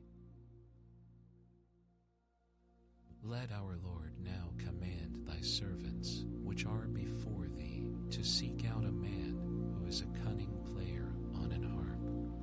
And it shall come to pass, when the evil spirit from God is upon thee, that he shall play with his hand, and thou shalt be well. And Saul said unto his servants, Provide me now a man that can play well, and bring him to me. Then answered one of the servants and said, Behold, I have seen a son of Jesse the Bethlehemite that is cunning in playing, and a mighty valiant man, and a mighty valiant man, and a man of war, and prudent in matters, and the Lord is with him. Wherefore Saul sent messengers unto Jesse, and said, Send me David thy son, which is with the sheep. And Jesse took an ass laden with bread, and a bottle of wine, and a kid, and sent them by David his son unto Saul. And David came to Saul, and stood before him, and he loved him greatly, and he became his armor-bearer. And Saul sent to Jesse, saying, Let David, I pray thee, stand before me, for he hath found favor in my sight. And it came to pass, when the evil spirit from God was upon Saul, that David took an harp and played with his hand. So Saul was refreshed and was well, and the evil spirit departed from him. Now the Philistines gathered together their armies to battle, and were gathered together at Shocho, which belongeth to Judah, and pitched between Shocho and Azekah in Ephes Dammim. And Saul and the men of Israel were gathered together, and pitched by the valley of Elah, and set the battle in array against the Philistines. And the Philistines stood on a mountain on the one side, and Israel stood on a mountain on the other side, and there was a valley between them. And there went out a champion out of the camp of the Philistines, named Goliath of Gath, whose height was 6 cubits and a span. And he had an helmet of brass upon his head, and he was armed with a coat of mail, and the weight of the coat was 5,000 shekels of brass. And he had graves of brass upon his legs, and a target of brass between his shoulders. And the staff of his spear was like a weaver's beam, and his spear's head weighed 600 shekels of iron, and one bearing a shield went before him. And he stood and cried unto the armies of Israel, and said unto them, Why are ye come out to set your battle in array? Am not I a Philistine? And ye, servants to Saul, choose you a man for you, and let him come down to me. If he be able to fight with me and to kill me, then will we be your servants. But if I prevail against him and kill him, then shall ye be our servants and serve us. And the Philistines said, I defy the armies of Israel this day. Give me a man that we may fight together. When Saul and all Israel heard those words of the Philistine, they were dismayed and greatly afraid. Now David was the son of that Ephrathite of Bethlehem, Judah, whose name was Jesse, and he had 8 sons. And the man went among men for an old man, in the days of Saul. And the 3 eldest sons of Jesse went and followed Saul to the battle, and the names of his 3 sons that went to the battle were Eliab the firstborn, and next unto him Abinadab, and the 3rd Shammah. And David was the youngest, and the 3 eldest followed Saul. But David went and returned from Saul to feed his father's sheep at Bethlehem. And the Philistine drew near morning and evening, and presented himself 40 days. And Jesse said unto David his son, Take now for thy brethren an ephah of this parched corn, and these 10 loaves, and run to the camp to thy brethren, and carry these 10 cheeses unto the captain of their 1,000, and look how thy brethren fare, and take their pledge. Now Saul and they, and all the men of Israel, were in the valley of Elah, fighting with the Philistines. And David rose up early in the morning, and left the sheep with a keeper, and took and went, as Jesse had commanded him. And he came to the trench, as the host was going forth to the fight, and shouted for the battle. For Israel and the Philistines had put the battle in array, army against army. And David left his carriage in the hand of the keeper of the carriage, and ran into the army, and came and saluted his brethren. And as he talked with them, behold, there came up the champion, the Philistine of Gath, Goliath by name, out of the armies of the Philistines, and spake according to the same words, and David heard them.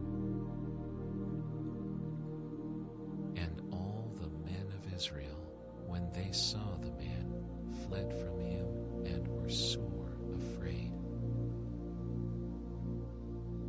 And the men of Israel said, Have ye seen this man that is come up? Surely to defy Israel is he come up. And it shall be that the man who killeth him, the king will enrich him with great riches, and will give him his daughter, and make his father's house free in Israel.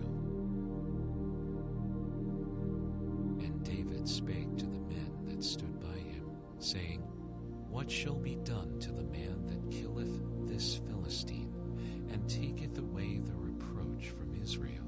For who is this uncircumcised Philistine, that he should defy the armies of the living God? And the people answered him after this manner, saying, So shall it be done to the man that killeth him. And Eliab his eldest brother heard when he spake unto the men. And Eliab's anger was kindled against David, and he said, Why camest thou down hither? And with whom hast thou left those few sheep in the wilderness? I know thy pride, and the naughtiness of thine heart, for thou art come down that thou mightest see the battle. And David said, What have I now done? Is there not a cause?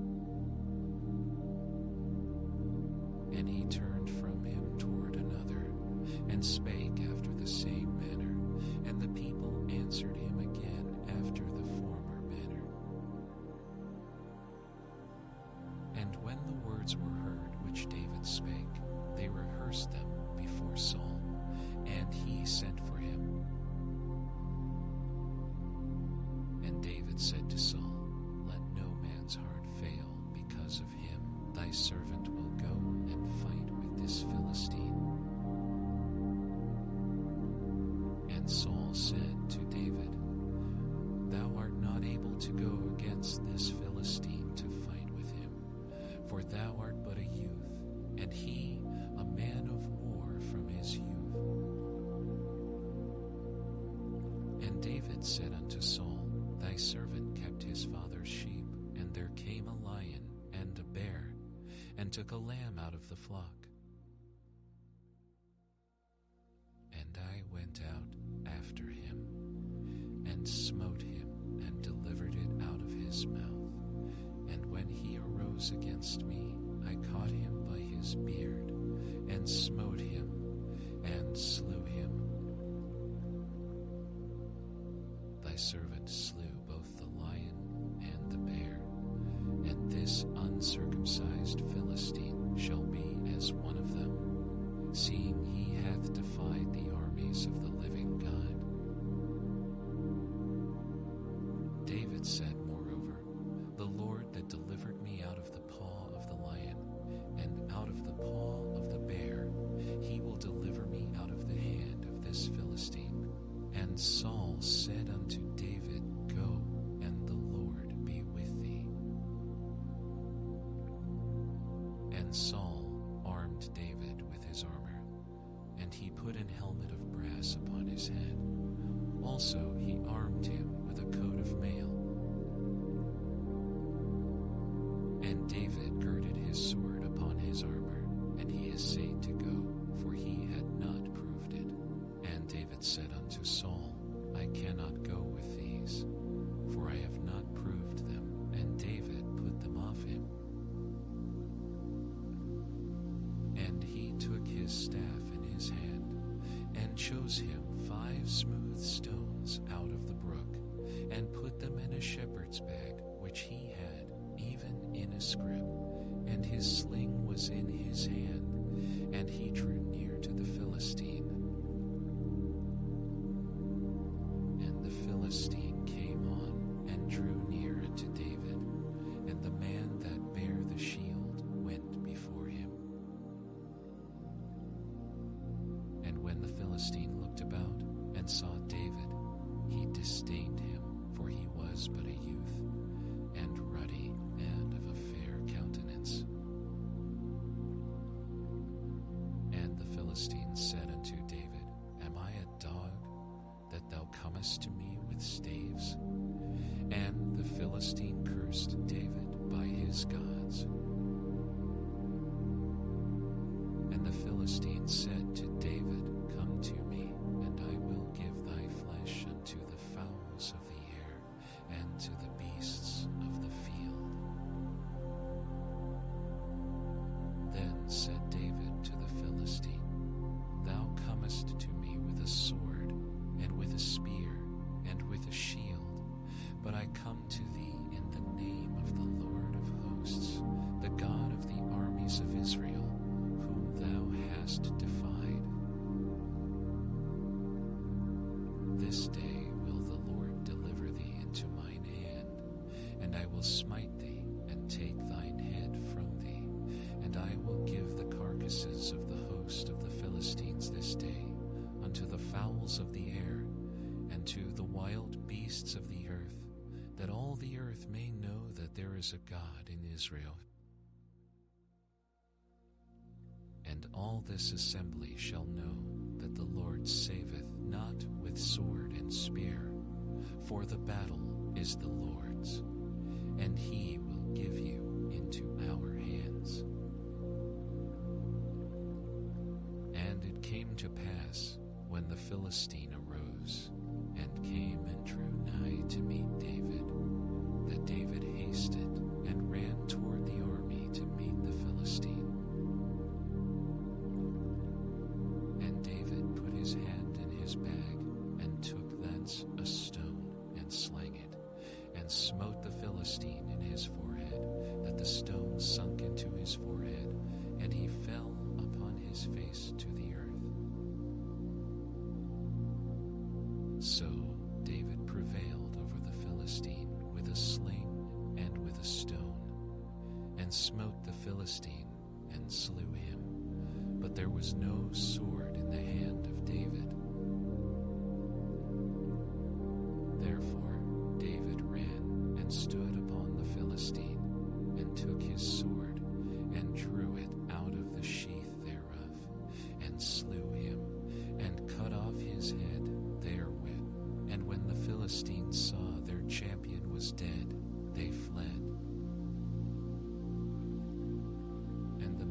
Israel and of Judah arose and shouted, and pursued the Philistines, until thou come to the valley, and to the gates of Ekron. And the wounded of the Philistines fell down by the way to Shaaraim, even unto Gath and unto Ekron. And the children of Israel returned from chasing after the Philistines, and they spoiled their tents. And David took the head of the Philistine and brought it to Jerusalem, but he put his armor in his tent. And when Saul saw David go forth against the Philistine, he said unto Abner, the captain of the host, Abner, whose son is this youth? And Abner said, As thy soul liveth, O king, I cannot tell. And the king said, Enquire thou whose son the stripling is. And as David returned from the slaughter of the Philistine, Abner took him and brought him before Saul with the head of the Philistine in his hand. And Saul said to him, Whose son art thou, thou young man? And David answered, I am the son of thy servant Jesse the Bethlehemite. And it came to pass, when he had made an end of speaking unto Saul, that the soul of Jonathan was knit with the soul of David, and Jonathan loved him as his own soul. And Saul took him that day, and would let him go no more home to his father's house. Then Jonathan and David made a covenant, because he loved him as his own soul. And Jonathan stripped himself of the robe that was upon him, and gave it to David, and his garments, even to his sword, and to his girdle.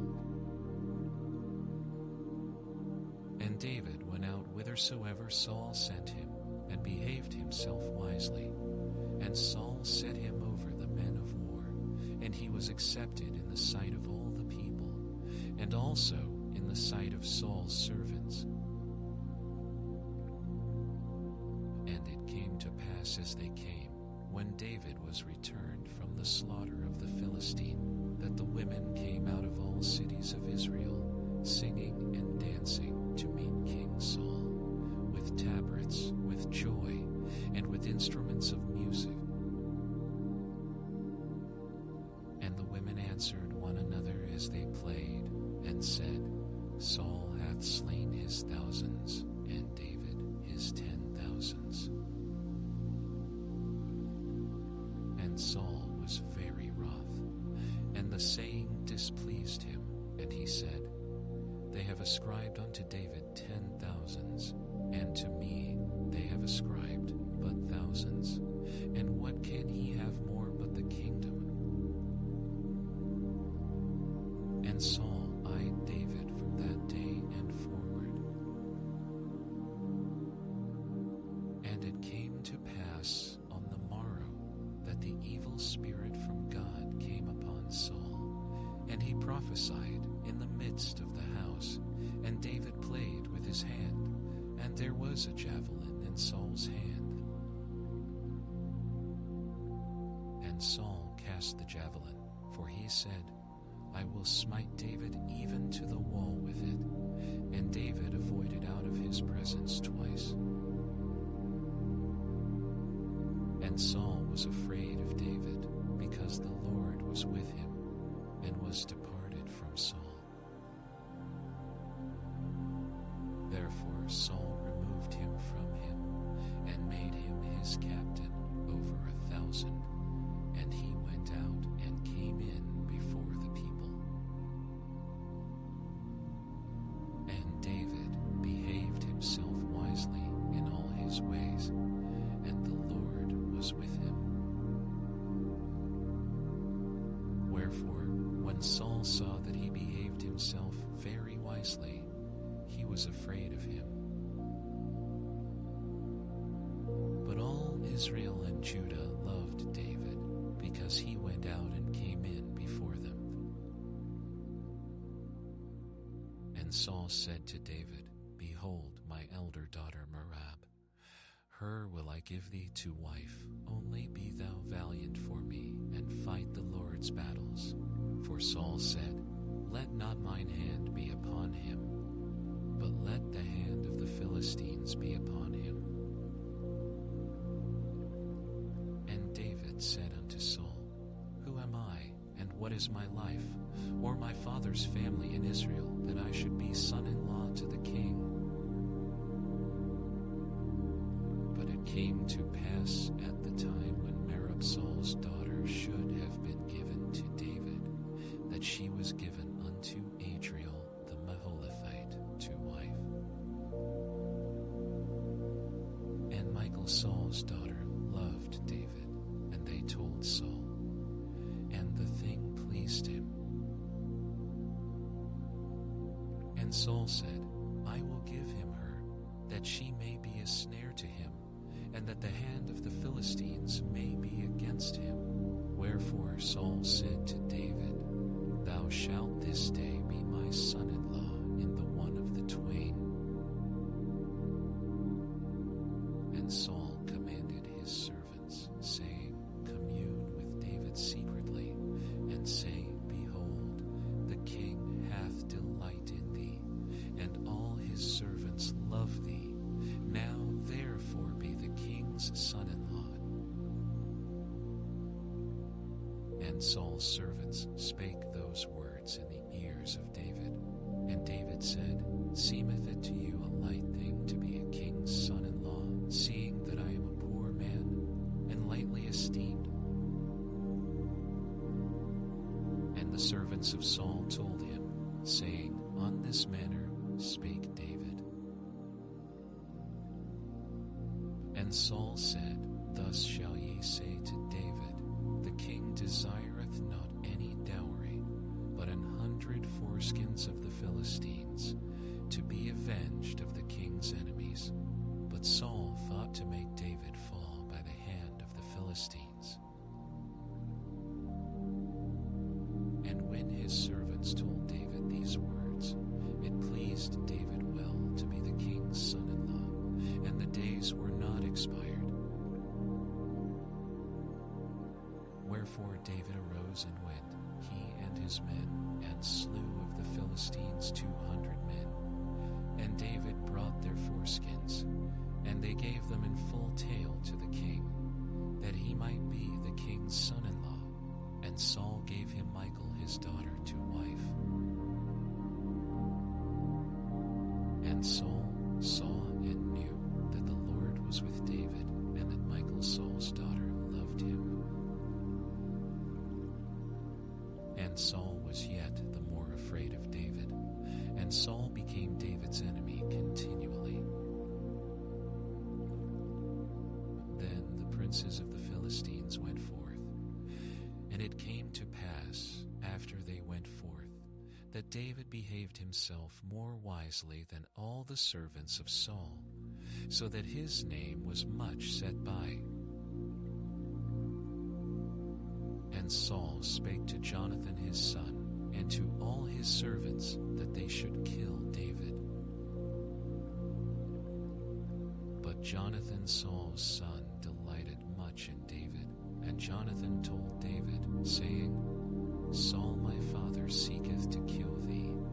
Now therefore, I pray thee, take heed to thyself until the morning, and abide in a secret place, and hide thyself.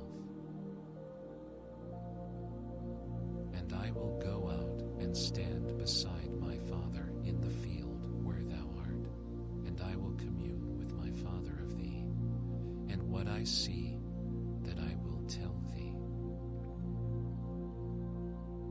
And Jonathan spake good of David unto Saul his father, and said unto him, Let not the king sin against his servant, against David, because he hath not sinned against thee, and because his works have been to thee, Lord, very good.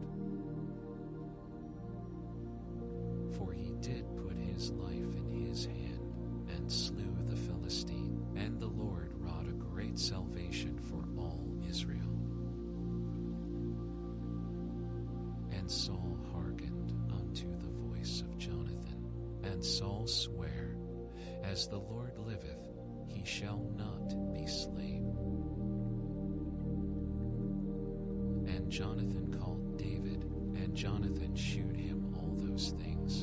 And Jonathan brought David to Saul, and he was in his presence, as in times past. And there was war again, and David went out, and fought with the Philistines, and slew them with a great slaughter, and they fled from him. And the evil spirit from the Lord was upon Saul, as he sat in his house with his javelin in his hand, and David played with his hand.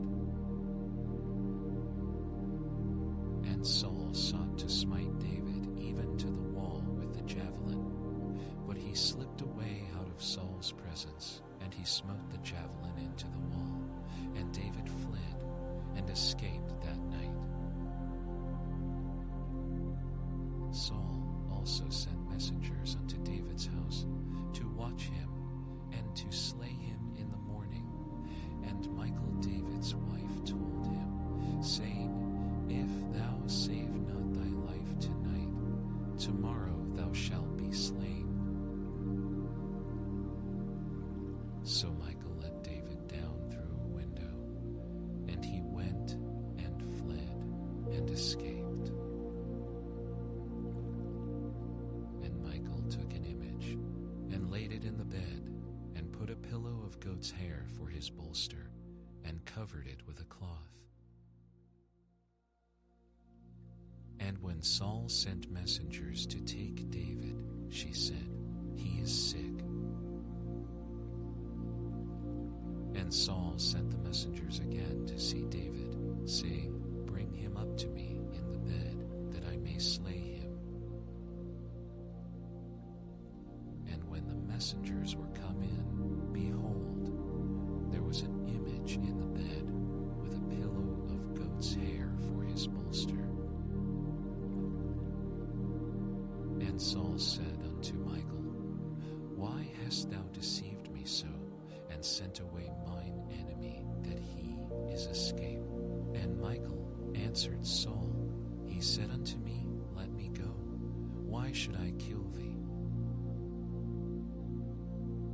So David fled and escaped, and came to Samuel to Ramah, and told him all that Saul had done to him.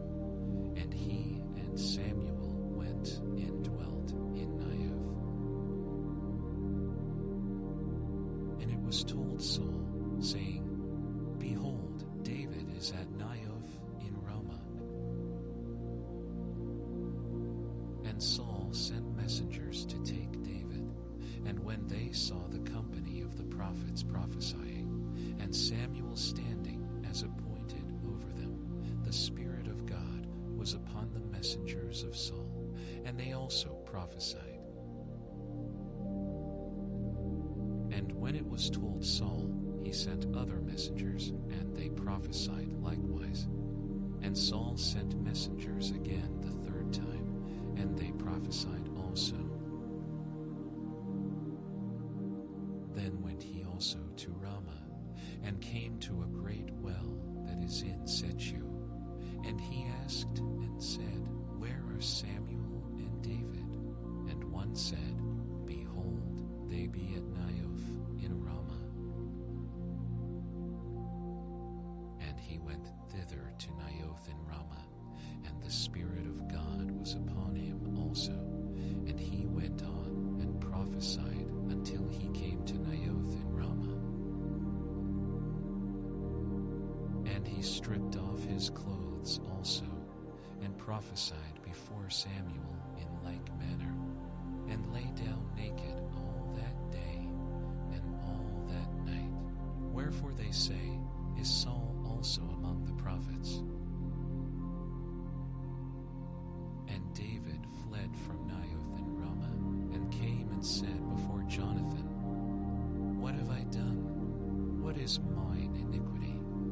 is my sin before thy Father, that he seeketh my life?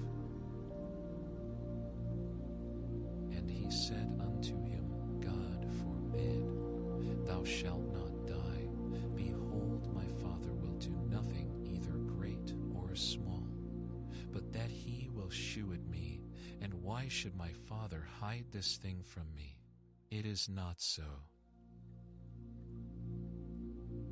And David sware moreover, and said, Thy Father certainly knoweth that I have found grace in thine eyes.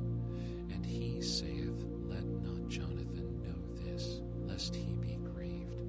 But truly as the Lord liveth, and as thy soul liveth, there is but a step between me and death. Then said Jonathan unto David, Whatsoever thy soul desireth, I will even do it for thee. And David said unto Jonathan, Behold, tomorrow is the new moon, and I should not fail to sit with the king at meat. But let me go, that I may hide myself in the field unto the third day at even. If thy father at all miss me, then say, David earnestly asked leave of me, that he might run to Beth-lehem his city, for there is a yearly sacrifice there for all the family. If he say thus, It is well, thy servant shall have peace. But if he be very wroth, then be sure that evil is determined by him. Therefore thou shalt deal kindly with thy servant, for thou hast brought thy servant into a covenant of the Lord with thee. Notwithstanding, if there be in me iniquity, slay me thyself. For why shouldest thou bring me to thy father? And Jonathan said, Far be it from thee, for if I knew certainly that evil were determined by my father to come upon thee, then would not I tell it thee. Then said David to Jonathan, Who shall tell me, or what if thy father answer thee roughly? And Jonathan said unto David, Come, and let us go out into the field. And they went out both of them into the field.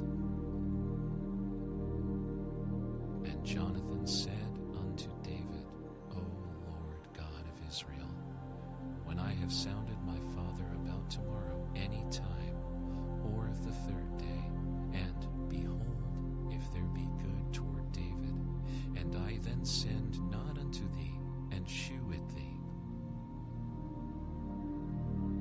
the Lord do so, and much more to Jonathan. But if it please my father to do thee evil, then I will shew it thee, and send thee away, that thou mayest go in peace, and the Lord be with thee, as he hath been with my father.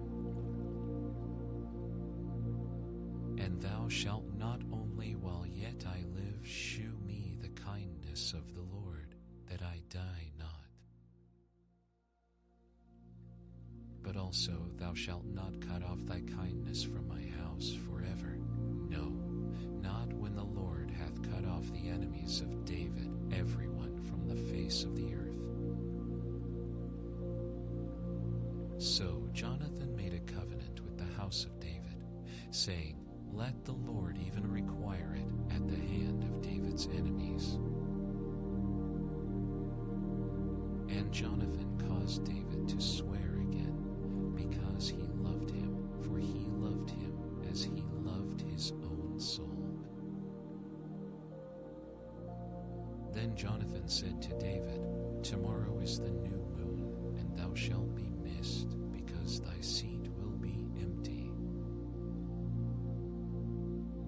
And when thou hast stayed 3 days, then thou shalt go down quickly, and come to the place where thou didst hide thyself when the business was in hand, and shalt remain by the stone easel. And I will shoot 3 arrows on the side thereof, as though I shot at a mark. And, behold, I will send a lad, saying, Go, find out the arrows. If I expressly say unto the lad, Behold, the arrows are on this side of thee, take them, then come thou, for there is peace to thee, and no hurt, as the Lord liveth. But if I say thus unto the young man, Behold, the arrows are beyond thee, go thy way, for the Lord hath sent thee away. And as touching the matter which thou and I have spoken of, behold, the Lord be between thee and me forever. So David hid himself in the field, and when the new moon was come, the king sat him down to eat meat.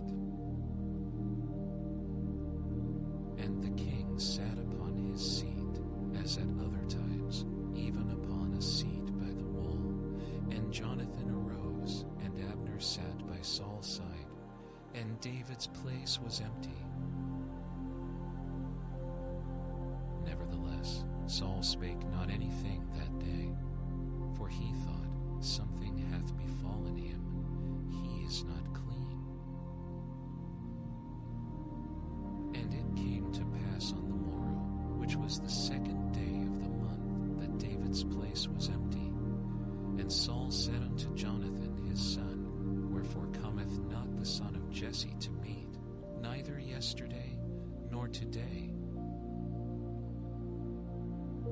And Jonathan answered Saul, David earnestly asked leave of me to go to Bethlehem. And he said, Let me go, I pray thee, for our family hath a sacrifice in the city, and my brother, he hath commanded me to be there. And now, if I have found favor in thine eyes, let me get away, I pray thee, and see my brethren. Therefore he cometh not unto the king's table. Then Saul's anger was kindled against Jonathan, and he said unto him, Thou son of the perverse, rebellious woman, do not, I know, that thou hast chosen the son of Jesse to thine own confusion, and unto the confusion of thy mother's nakedness. For as long as the son of Jesse liveth upon the ground, thou shalt not be established, nor thy kingdom. Wherefore now send and fetch him unto me, for he shall surely die. And Jonathan answered Saul his father, and said unto him, Wherefore shall he be slain? What hath he done? And Saul cast a javelin at him to smite him, whereby Jonathan knew that it was determined of his father to slay David. So Jonathan arose from the table in fierce anger, and did eat no meat the 2nd day of the month. And it came to pass in the morning that Jonathan went out into the field at the time appointed with David, and a little lad with him. And he said unto his lad, Run, find out now the arrows which I shoot. And as the lad ran, he shot an arrow beyond him. And when the lad was come to the place of the arrow which Jonathan had shot, Jonathan cried after the lad, and said, Is not the arrow beyond thee? And Jonathan cried after the lad, Make speed, haste, stay not. And Jonathan's lad gathered up the arrows, and came to his master. But the lad knew not anything, only Jonathan and David knew the matter. And And Jonathan gave his artillery unto his lad, and said unto him, Go, carry them to the city. And as soon as the lad was gone, David arose out of a place toward the south, and fell on his face to the ground, and bowed himself 3 times, and they kissed one another, and wept one with another, until David exceeded. And Jonathan said to David, Go in peace, for as much as we have sworn both of us in the name of the Lord, saying, The Lord be between me and thee, and between my seed forever. And he arose and departed, and Jonathan went into the city.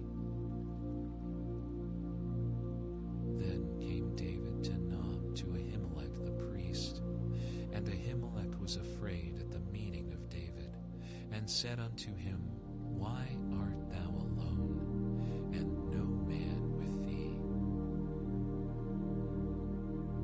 And David said unto Ahimelech the priest, The king hath commanded me a business, and hath said unto me, Let no man know anything of the business whereabout I send thee, and what I have commanded thee. And I have commanded thee, and I have appointed my servants to such and such a place. Now therefore, what is under thine hand, give me 5 loaves of bread in mine hand, or what there is present. And the priest answered David, and said, There is no common bread under mine hand, but there is hallowed bread, if the young men have kept themselves at least from women. And David answered the priest, and said unto him, Of a truth, women have been kept from us about these 3 days, since I came out, and the vessels of the young men are holy, and the bread is in a manner common, yea, though it were sanctified this day in the vessel. So the priest gave him hallowed bread, for there was no bread there but the shewbread that was taken from before the Lord, to put hot bread in the day when it was taken away. Now a certain man of the servants of Saul was there that day, detained before the Lord, and his name was Doeg, an Edomite, the chiefest of the herdmen that belonged to Saul. And David said unto Ahimelech, And is there not here under thine hand spear or sword? For I have neither brought my sword nor my weapons with me, because the king's business required haste. And the priest said, The sword of Goliath the Philistine, whom thou slewest in the valley of Elah, behold, it is here wrapped in a cloth behind the ephod. If thou wilt take that, take it, for there is no other save the here. And David said, There is none like that. Give it me. And David arose and fled that day for fear of Saul, and went to Achish the king of Gath. And the servants of Achish said unto him, Is not this David the king of the land? Did they not sing one to another of him in dances, saying, Saul hath slain his thousands, and David his 10,000s? And David laid up these words in his heart, and was sore afraid of Achish the king of Gath. And he changed his behavior before them, and feigned himself mad in their hands, and scrabbled on the doors of the gate, and let his spittle fall down upon his beard. Then said Achish unto his servants, Lo, ye see the man is mad. Wherefore then have ye brought him to me? Have I need of madmen, that ye have brought this fellow to play the madman? presence? David therefore departed thence, and escaped to the cave Adullam. And when his brethren and all his father's house heard it, they went down thither to him. And every one that was in distress, and every one that was in debt, and every one that was discontented, gathered themselves unto him, and he became a captain over them, and there were with him about 400 men. And David went thence to Mizpah of Moab, and he said unto the king of Moab, Let my father and my mother, I pray thee, come forth, and be with you, till I know what God will do for me. And he brought them before the king of Moab, and they dwelt with him all the while that David was in the hold. And the prophet Gad said unto David, Abide not in the hold, depart and get thee into the land of Judah. Then David departed, and came into the forest of Hereth. When Saul heard that David was discovered, and the men that were with him, now Saul abode in Gibeah under a tree in Ramah, having his spear in his hand, and all his servants were standing about him. Then Saul said unto his servants that stood about him, Hear now, ye Benjamites, will the son of Jesse give every one of you fields and vineyards, and make you all captains of thousands and captains of hundreds? That all of you have conspired against me, and there is none that sheweth me that my son hath made a league with the son of Jesse. And there is none of you that is sorry for me, or sheweth unto me that my son hath stirred up my servant against me, to lie in wait as at this day. Then answered Doeg the Edomite, which was set over the servants of Saul, and said, I saw the son of Jesse coming to Nob, to Ahimelech the son of Ahitub. And he inquired of the Lord for him, and gave him victuals, and gave him the sword of Goliath the Philistine. Then the king sent to call Ahimelech the priest, the son of Ahitub, and all his father's house, the priests that were in Nob, and they came all of them to the king. And Saul said, Hear now, thou son of Ahitub. And he answered, Here I am, my lord. And Saul said unto him, Why have ye conspired against me, thou and the son of Jesse, in that thou hast given him bread and a sword, and hast inquired of God for him, that he should rise against me, to lie in wait as at this day? Then Ahimelech answered the king, and said, And who is so faithful among all thy servants as David, which is the king's son-in-law, and goeth at thy bidding, and is honorable in thine house? Did I then begin to inquire of God for him? Be it far from me.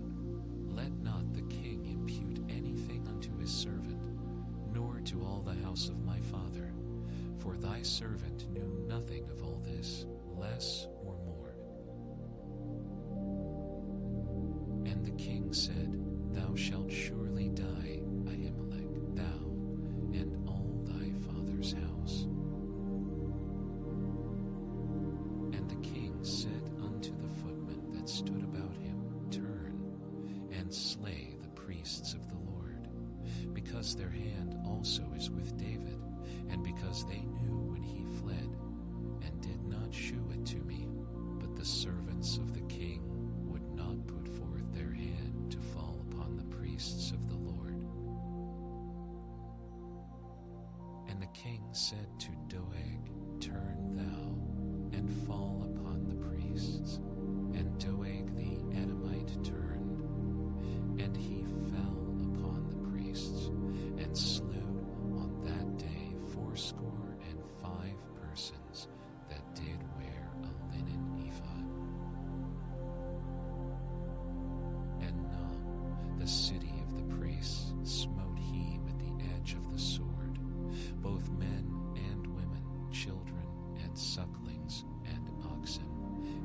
asses and sheep with the edge of the sword.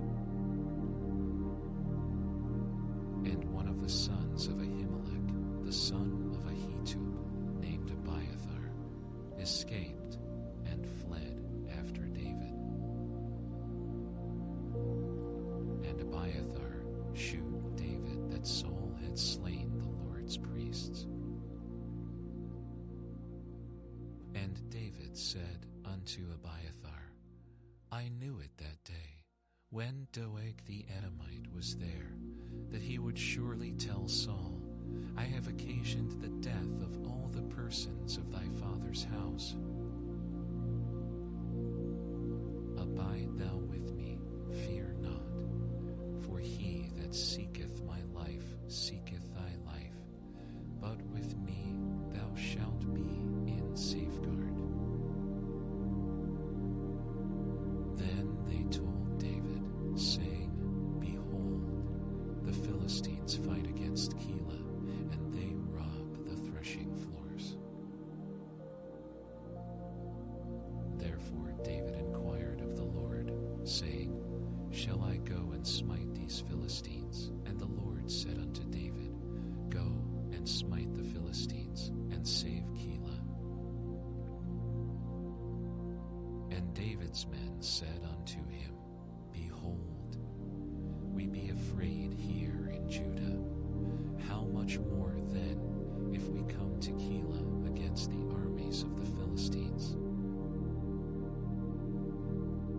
Then David inquired of the Lord yet again, and the Lord answered him, and said, Arise, go down to Keilah, for I will deliver the Philistines into thine hand.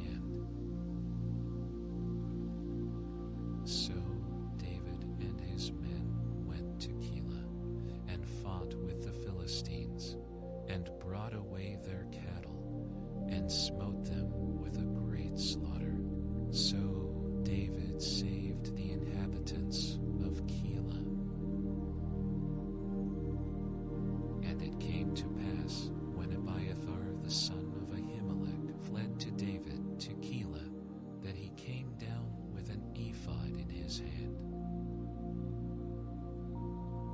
And it was told Saul that David was come to Keilah. And Saul said, God hath delivered him into mine hand, for he is shut in by entering into a town that hath gates and bars.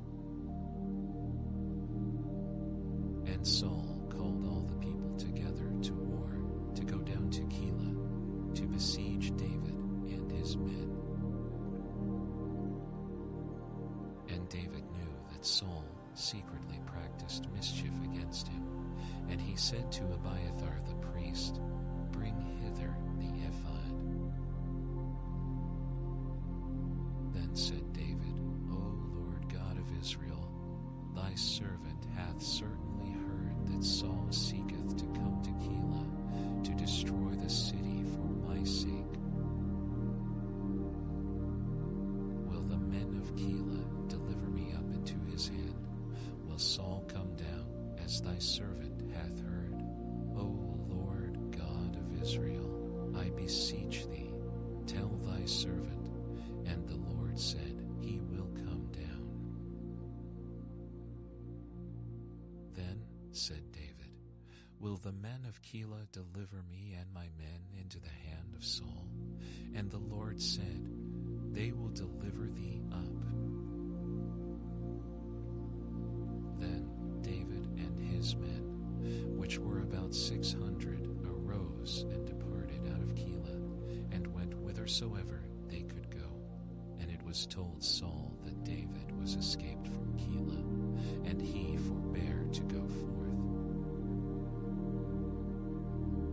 And David abode in the wilderness in strongholds, and remained in a mountain in the wilderness of Ziph.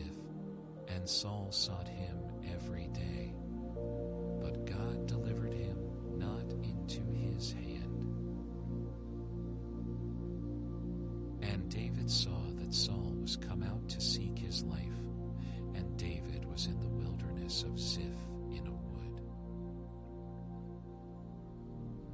Jonathan, Saul's son, arose and went to David into the wood and strengthened his hand in God.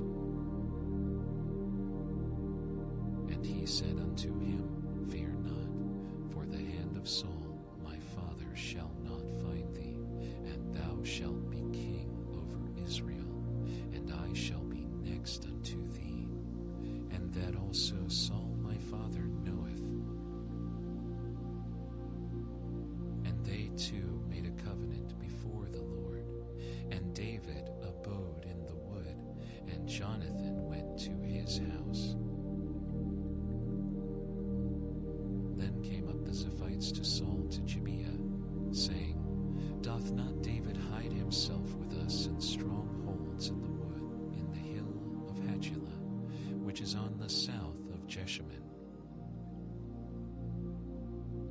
Now therefore, O king, come down, according to all the desire of thy soul to come down, and our part shall be to deliver him into the king's hand.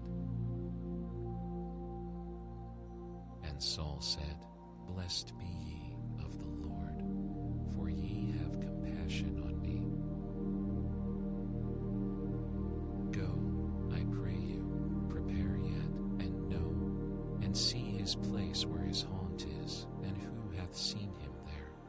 For it is told me that he dealeth very subtilly. See, therefore, and take knowledge of all the lurking places where he hideth himself, and come ye again to me with the certainty, and I will go with you. And it shall come to pass, if he be in the land, that I will search him out throughout all the thousands of Judah. And they arose and went to Ziph before Saul. But David and his men were in the wilderness of Maon, in the plain on the south of Jeshimon.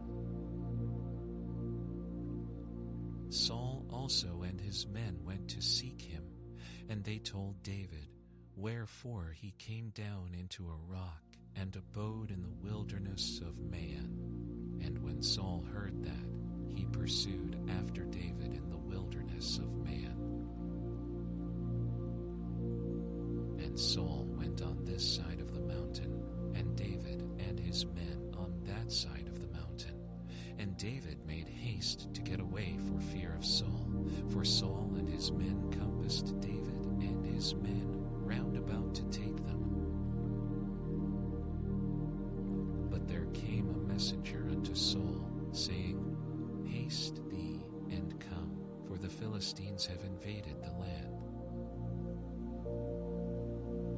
Wherefore Saul returned from pursuing after David, and went against the Philistines.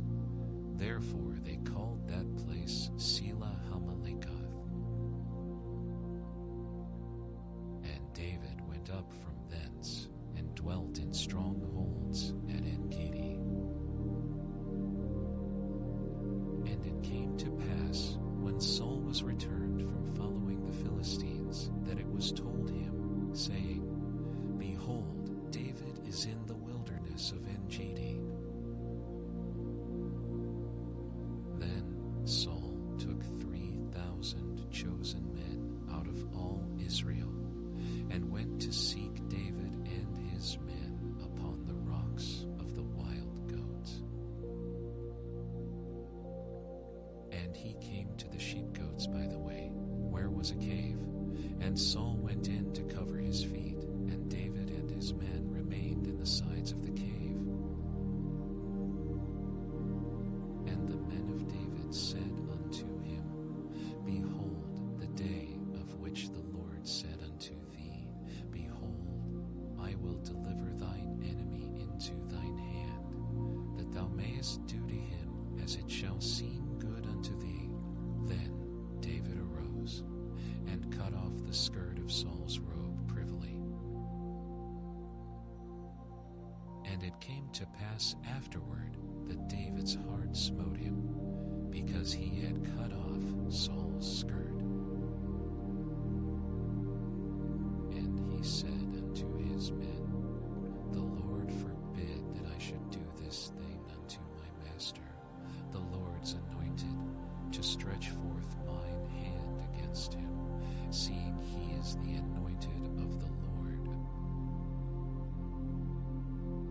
So David stayed his servants with these words, and suffered them not to rise against Saul.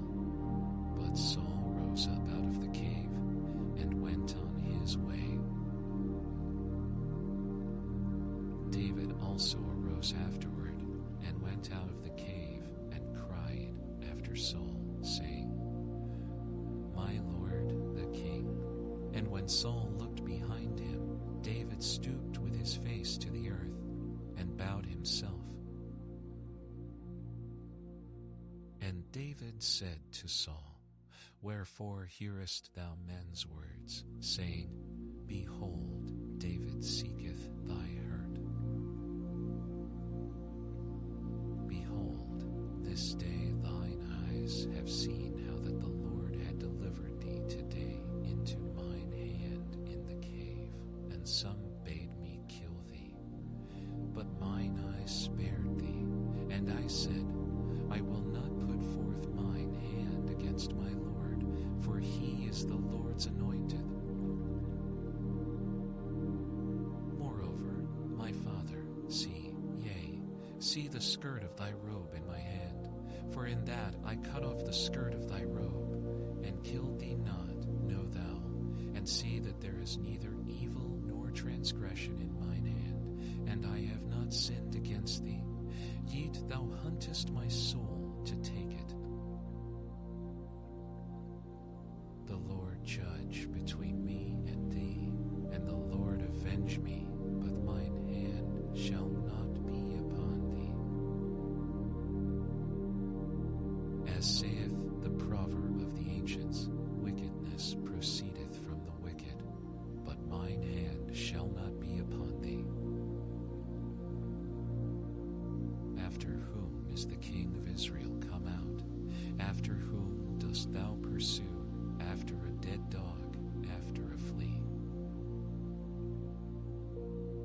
The Lord therefore be judge, and judge between me and thee, and see, and plead my cause, and deliver me out of thine hand.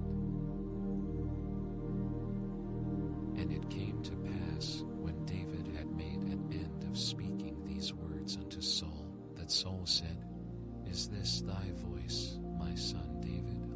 And Saul lifted up his voice and wept.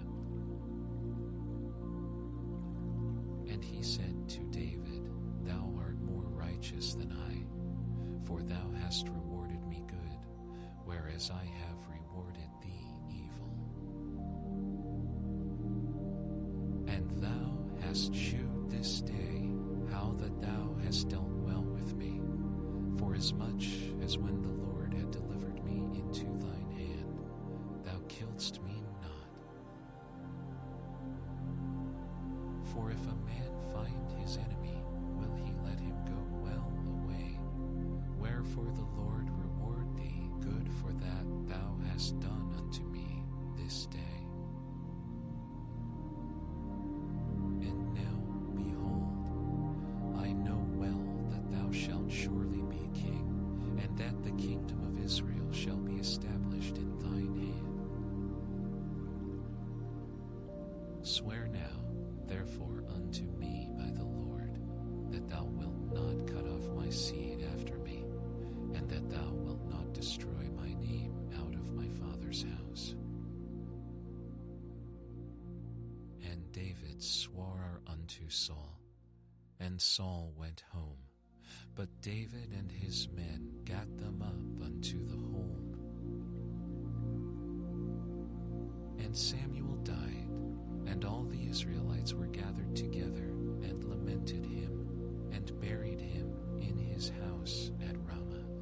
And David arose, and went down to the wilderness of Paran. And there was a man in Maon, whose possessions were in Carmel, and the man was very great, and he had 3,000 sheep, and 1,000 goats, and he was shearing his sheep in Carmel. Now the name of the man was Nabal, and the name of his wife Abigail, and she was a woman of good understanding, and of most churlish and evil in his doings, and he was of the house of Caleb. And David heard in the wilderness that Nabal did shear his sheep. And David sent out 10 young men, and David said unto the young men, Get you up to Carmel, and go to Nabal, and greet him in my name. And thus shall ye say to him that liveth in prosperity, Peace be both to thee, and peace be to thine house, and peace be unto all that thou hast. And now I have heard that thou hast shearers. Now thy shepherds which were with us, we hurt them not, neither was there aught missing unto them, all the while they were in Carmel. Ask thy young men, and they will show thee. Wherefore, let the young men find favor in thine eyes, for we come in a good day. Give, I pray thee, whatsoever cometh to thine hand unto thy servants, and to thy son David. And when David's young men came, they spake to Nabal according to all those words in the name of David, and ceased. And Nabal answered David's servants, and said, Who is David? And who is the son of Jesse? There be many servants now, a days that break away every man from his master. Shall I then take my bread and my water, and my flesh that I have killed for my shearers, and give it unto men whom I know not whence they be? So David's young men turned their way, and went again, and came and told him all those sayings. And David said unto his men, Gird ye on every man his sword. And they girded on every man his sword, and David also girded on his sword. And there went up after David about 400 men, and 200 abode by the stuff. But one of the young men told Abigail, Nabal's wife, saying, Behold, David sent messengers out of the wilderness to salute our master, and he railed on them. But the men were very good unto us, and we were not hurt, neither missed we anything, as long as we were conversant with them when we were in the fields. They were a wall unto us both by night and day, all the while we were with them keeping the sheep. Now therefore know, and consider what thou wilt do, for evil is determined against our master, and against all his household, for he is such a son of Belial, that a man cannot speak to him. Then Abigail made haste, and took 200 loaves, and 2 bottles of wine, and 5 sheep ready dressed, and 5 measures of parched corn, and 100 clusters of raisins, and 200 cakes of figs, and laid them on asses. And she said unto her servants, Go on before me, behold, I come after you. But she told not her husband Nabal. And it was so, as she rode on the ass, that she came down by the covert of the hill, and, behold, David and his men came down against her, and she met them. Now David had said, Surely in vain have I kept all that this fellow hath in the wilderness, so that nothing was missed of all that pertained unto him, and he hath requited me evil for good. So and more also do God unto the enemies of David, if I leave of all that pertain to him by the morning light any that pisseth against Abigail saw David, she hasted and lighted off the ass, and fell before David on her face, and bowed herself to the ground, and fell at his feet, and said, Upon me, my Lord, upon me let this iniquity be, and let thine handmaid, I pray thee, speak in thine audience, and hear the words of thine handmaid. Let not, my Lord, I pray thee, regard this man of Belial, even Nabal, for as his name is, so is he. Nabal is his name, and folly is with him. But I thine handmaid saw not the young men of my Lord, whom thou didst send.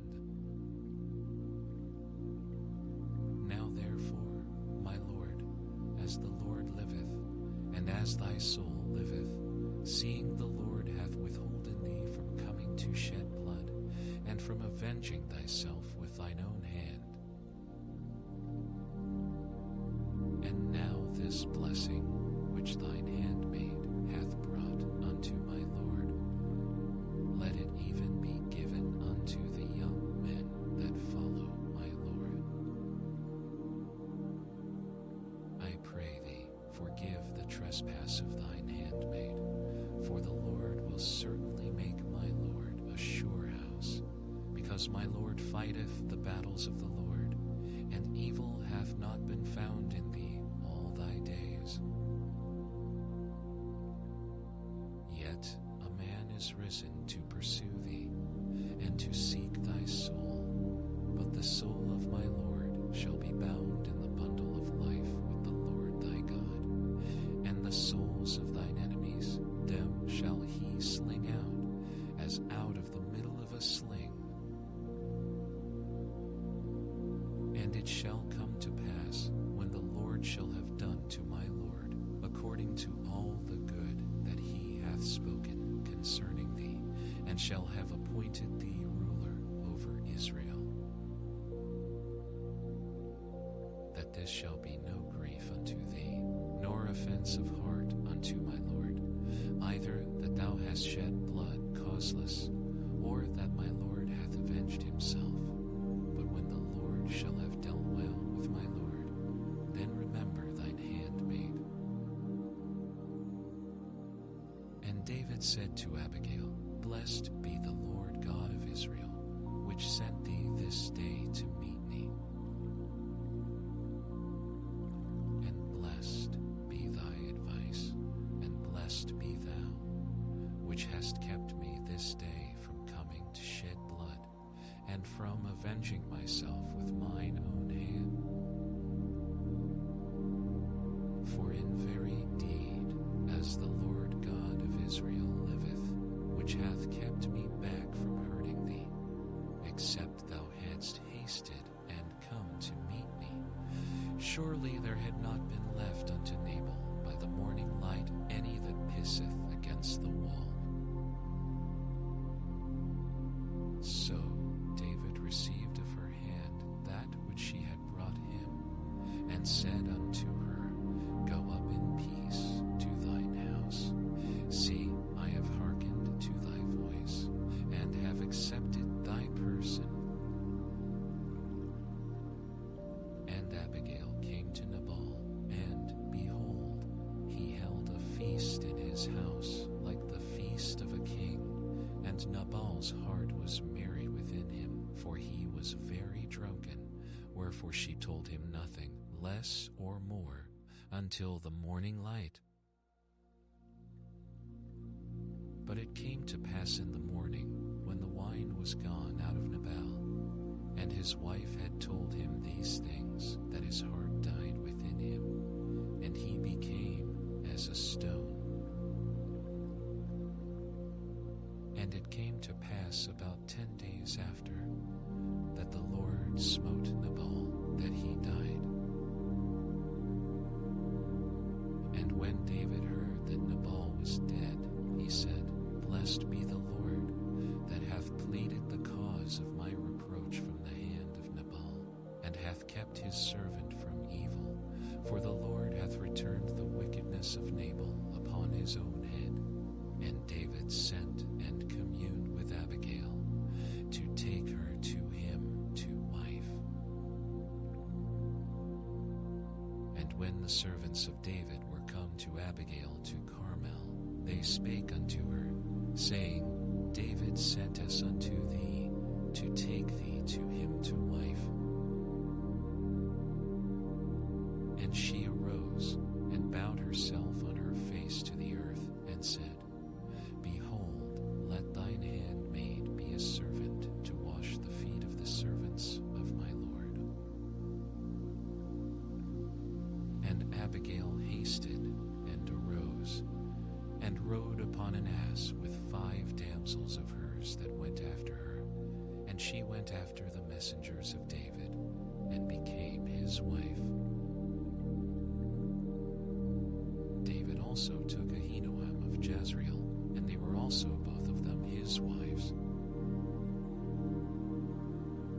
But Saul had given Michal his daughter, David's wife, to Phalti the son of Laish, which was of Gallim. And the Ziphites came unto Saul to Gibeah, saying, Doth not David hide himself in the hill of Hachilah, which is before Jessamine? Then Saul arose and went down to the wilderness of Ziph, having 3,000 chosen men of Israel with him, to seek David in the wilderness of Ziph. And Saul pitched in the hill of Hachilah, which is before Jessamine, by the way, but David abode in the wilderness, and he saw that Saul came after him into the wilderness. David therefore sent out spies, and understood that Saul was come in very deed. And David arose and came to the place where Saul had pitched, and David beheld the place where Saul lay, and Abner the son of Ner, the captain of his host, and Saul lay in the trench, and the people pitched round about him. Then answered David, and said to Ahimelech the Hittite, and to Abishai the son of Zeruiah, brother to Joab, saying, Who will go down with me to Saul to the camp? And Abishai said, I will go down with thee. So David and Abishai came to the people by night, and, behold, Saul lay sleeping within the trench, and his spear stuck in the ground at his bolster. But Abner and the people lay round about him.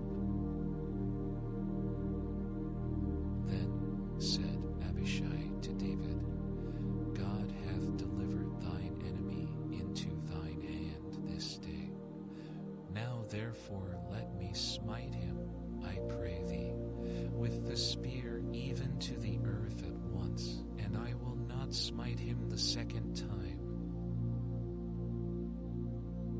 And David said to Abishai, Destroy him not, for who can stretch forth his hand against the Lord's anointed and be guiltless? David said furthermore, As the Lord liveth, the Lord shall smite him, or his day shall come to die, or he shall descend into battle and perish. The Lord forbid that I should stretch forth mine hand against the Lord's anointed. But I pray thee, take thou now the spear that is at his bolster, and the cruse of water, and let us go.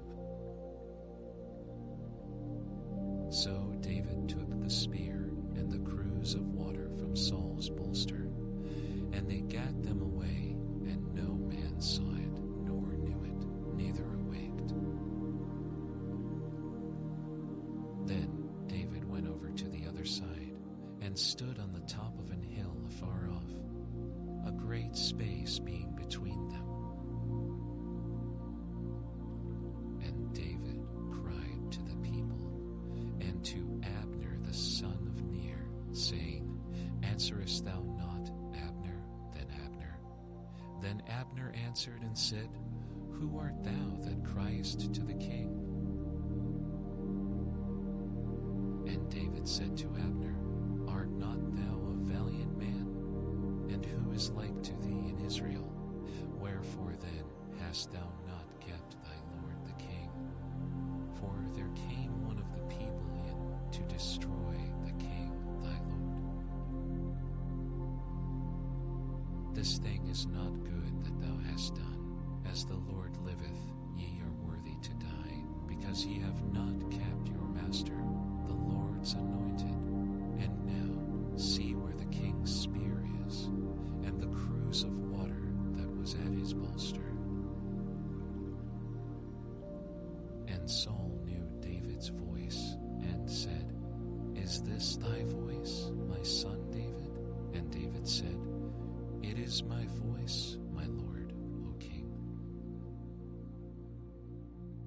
And he said, Wherefore doth my lord thus pursue after his servant? For what have I done, or what evil is in mine hand? Now therefore, I pray thee, let my lord the king hear the words of his servant. If the Lord have stirred thee up against me, let him accept an offering. But if they be the children of men, cursed be they before the Lord. For they have driven me out this day from abiding in the inheritance of the Lord, saying, Go, serve other gods.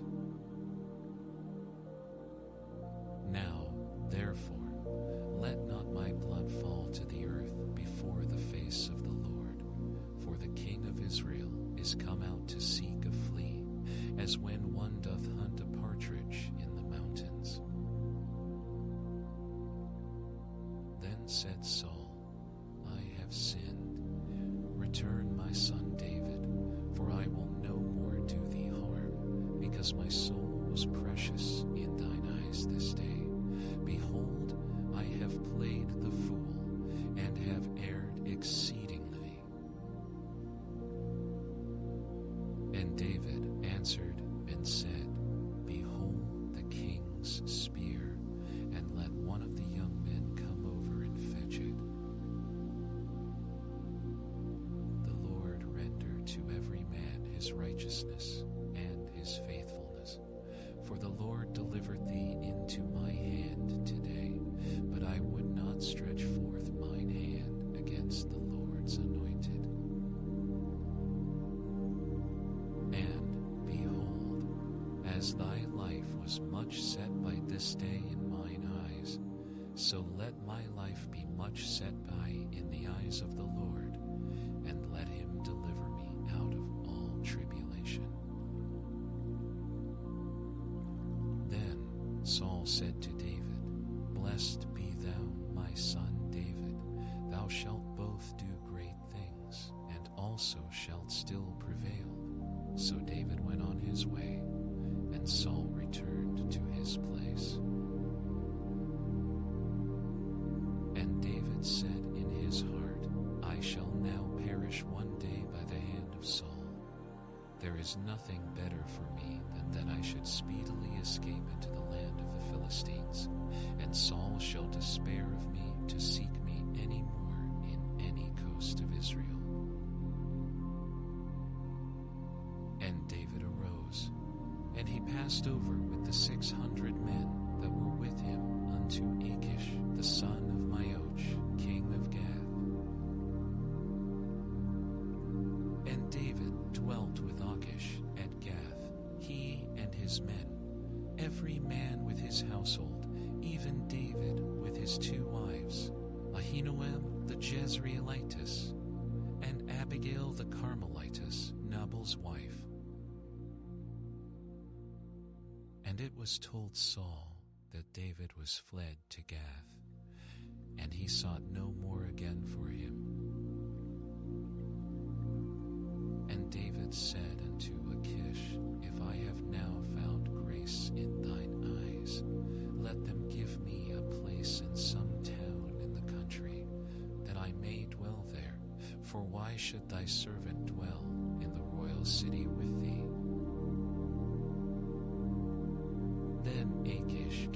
Ziklag that day. Wherefore Ziklag pertaineth unto the kings of Judah unto this day. And the time that David dwelt in the country of the Philistines was a full year and 4 months.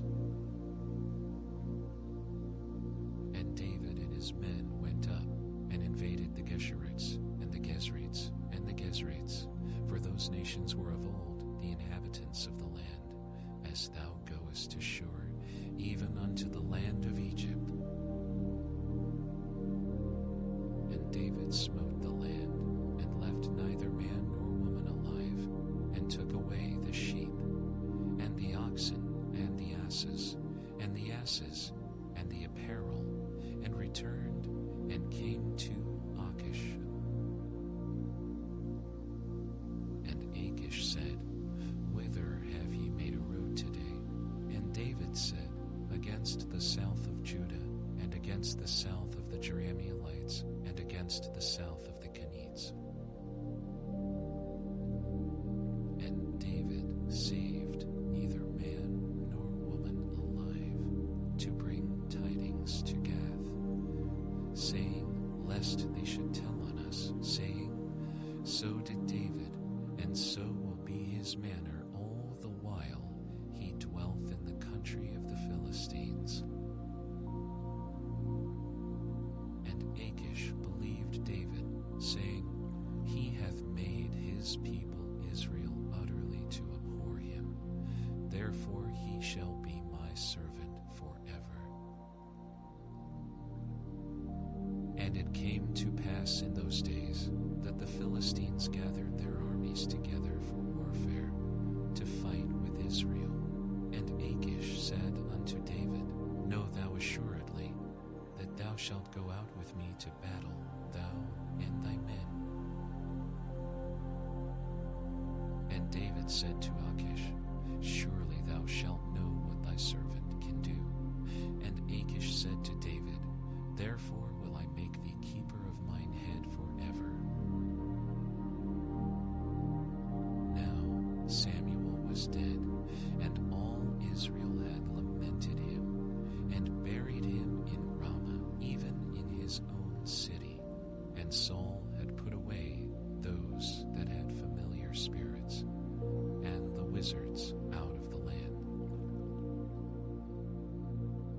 And the Philistines gathered themselves together, and came and pitched in Shunem. And Saul gathered all Israel together, and they pitched in Gilboa.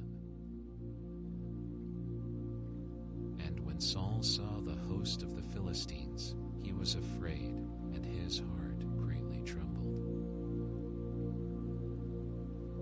And when Saul inquired of the Lord answered him not, neither by dreams, nor by Urim, nor by prophets. Then said Saul unto his servants, Seek me a woman that hath a familiar spirit, that I may go to her and inquire of her. And his servants said to him, Behold, there is a woman that hath a familiar spirit at Endor. And Saul disguised himself, and put on other raiment, and he went, and 2 men with him, and they came to the woman by night. And he said, I pray thee, divine unto me by the familiar spirit, and bring me him up, whom I shall name unto thee. And the woman said unto him, Behold, thou knowest what Saul hath done, how he hath cut off those that have familiar spirits, and the wizards out of the land. Wherefore then layest thou a snare for my life, to cause me to die? And Saul sware to her by the Lord, saying, As the Lord liveth, there shall no punishment happen to thee for this thing. Then said the woman, Whom shall I bring up unto thee? And he said, Bring me up Samuel. And when the woman saw Samuel, she cried with a loud voice, and the woman spake unto Saul, saying, Why hast thou deceived me? For thou art Saul. And the king said unto her, Be not afraid, for what sawest thou? And the woman said unto Saul, I saw gods ascending out of the earth. And he said unto her, What form is he of? And she said, An old man cometh up, and he is covered with a mantle. And Saul perceived that it was Samuel, and he stooped with his face to the ground, and bowed himself.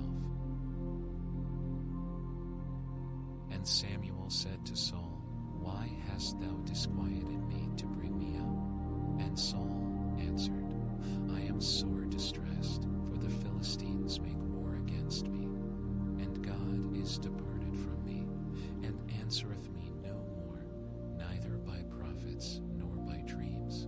Therefore I have prophets, nor by dream, that thou mayest make known unto me what I shall do. Then said Samuel, Wherefore then dost thou ask of me, seeing the Lord is departed from thee, and is become thine enemy? And the Lord hath done to him as he spake by me. For the Lord hath rent the kingdom out of thine hand, and given it to thy neighbor, even to David. Because thou obeyedst not the voice of the Lord, nor executedst his fierce wrath upon Amalek, therefore hath the Lord done this thing unto thee this day. Moreover, the Lord will also deliver Israel with thee into the hand of the Philistines, and tomorrow shalt thou and thy sons be with me. The Lord also shall deliver the host of Israel into the hand of the Philistines. Then Saul fell straightway all along on the earth, and was sore afraid because of the words of Samuel. And there was no strength in him, for he had eaten no bread all the night.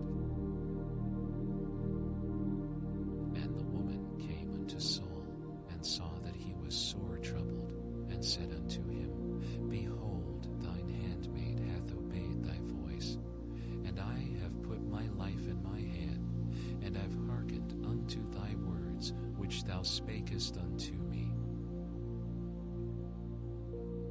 Now therefore I pray thee, hearken thou also unto the voice of thine handmaid, and let me set a morsel of bread before thee, and eat, that thou mayest have strength when thou goest on thy way. But he refused, and said, I will not eat. But his servants, together with the woman, compelled him, and he hearkened unto their voice. So he arose from the earth, and sat upon the bed. And the woman had a fat calf in the house, and she hasted, and killed it, and took flour, and kneaded it, and did bake unleavened bread thereof. And she brought it before Saul, and before his servants, and they did eat. Then they rose up, and went away that night. Now the Philistines gathered together all their armies to Aphek, and the Israelites pitched by a fountain, which is in Jezreel. And the lords of the Philistines passed on by hundreds and by thousands, but David and his men passed on in the rearward with Achish. Then said the princes of the Philistines, What do these Hebrews here? And Achish said unto the princes of the Philistines, Is not this David, the servant of Saul, the king of Israel, which hath been with me these days, or these years? And I have found no fault in him since he fell unto me unto this day.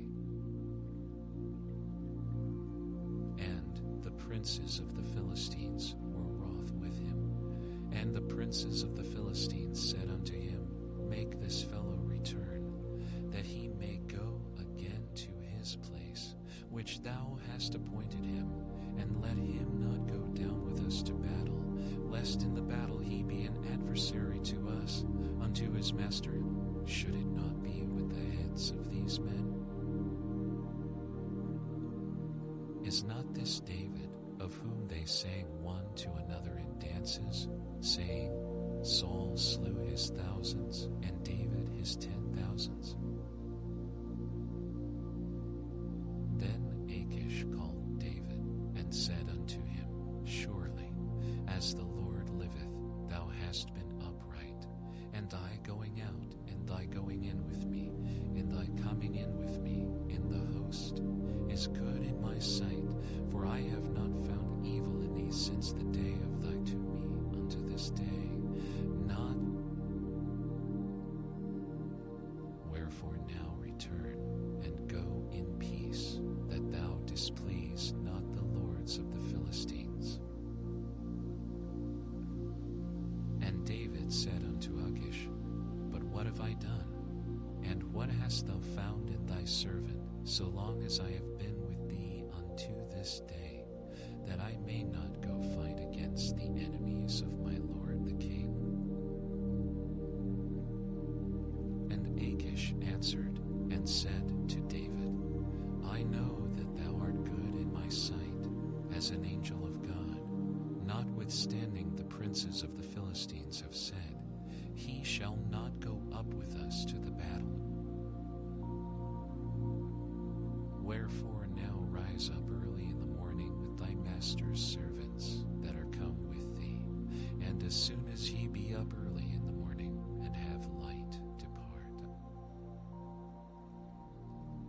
So David and his men rose up early to depart in the morning, to return into the land of the Philistines, and the Philistines went up to Jezreel.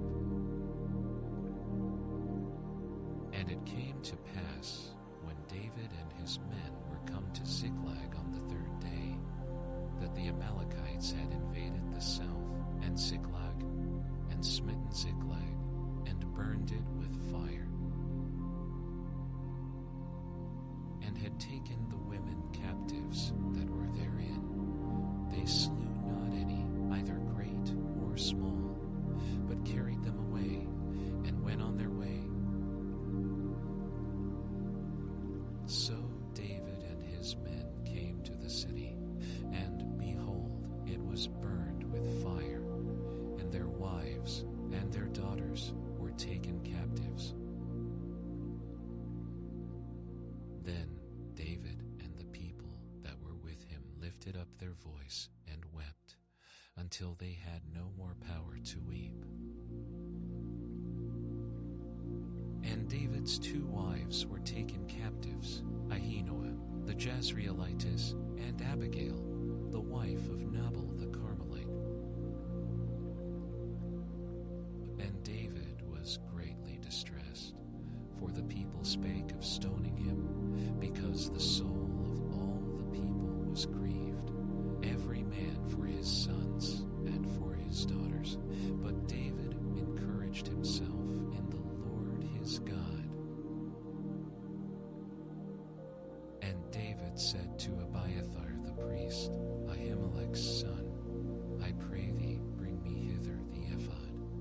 And Abiathar brought thither the ephod to David.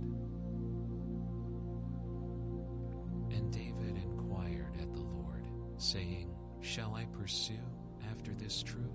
Shall I overtake them? And he answered him, Pursue, for thou shalt surely overtake them, and without fail recover all. So David went, he and the 600 men that were with him, and came to the brook Besor, where those that were left behind stayed.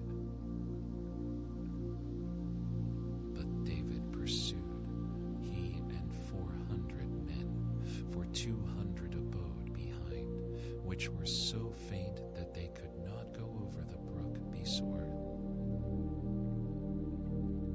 And they found an Egyptian in the field, and brought him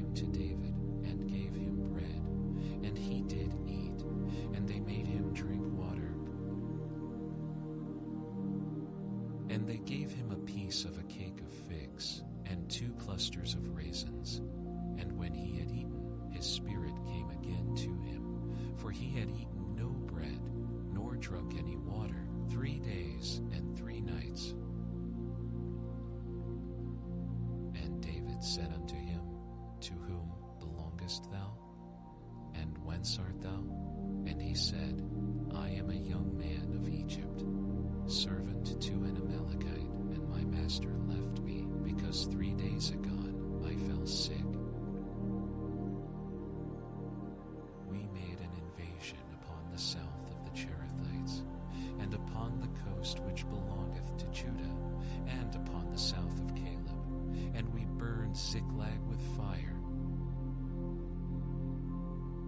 And David said to him, Canst thou bring me down to this company? And he said, Swear unto me by God, that thou wilt neither kill me, nor deliver me into the hands of my master, and I will bring thee down to this company.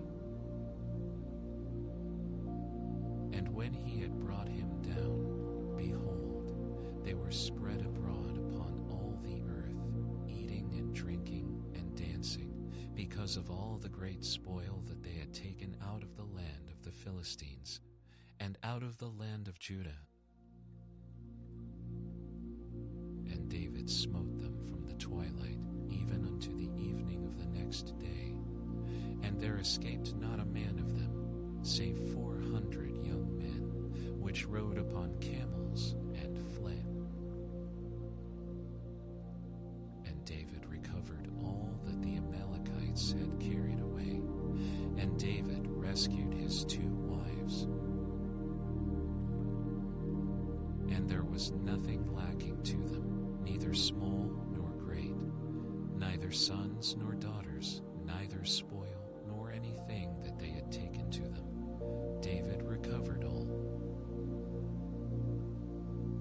And David took all the flocks and the herds, which they drave before those other cattle, and said, This is David's spoil. And David came to the 200 men, which were so faint that they could not follow David, whom they had made also to abide at the brook Besser. And they went forth to meet David, and to meet the people that were with him. And when David came near to the people, he saluted them. Then answered all the wicked men and men of Belial, of those that went with David, and said, Because they went not with us, we will not give them aught of the spoil that we have remain his wife and his children, that they may lead them away and depart. Then said David, Ye shall not do so, my brethren, with that which the Lord hath given us, who hath preserved us, and delivered the company that came against us into our hand. For who will hearken unto you in this matter? But as his part is that goeth down to the battle, so shall his part be that tarrieth by the stuff. They shall part alike. And it was so from that day forward, that he made it a statute and an ordinance for Israel unto this day. And when David came to Ziklag, he sent of the spoil unto the elders of Judah, even to his friends, saying, Behold a present for you of the spoil of the enemies of the Lord.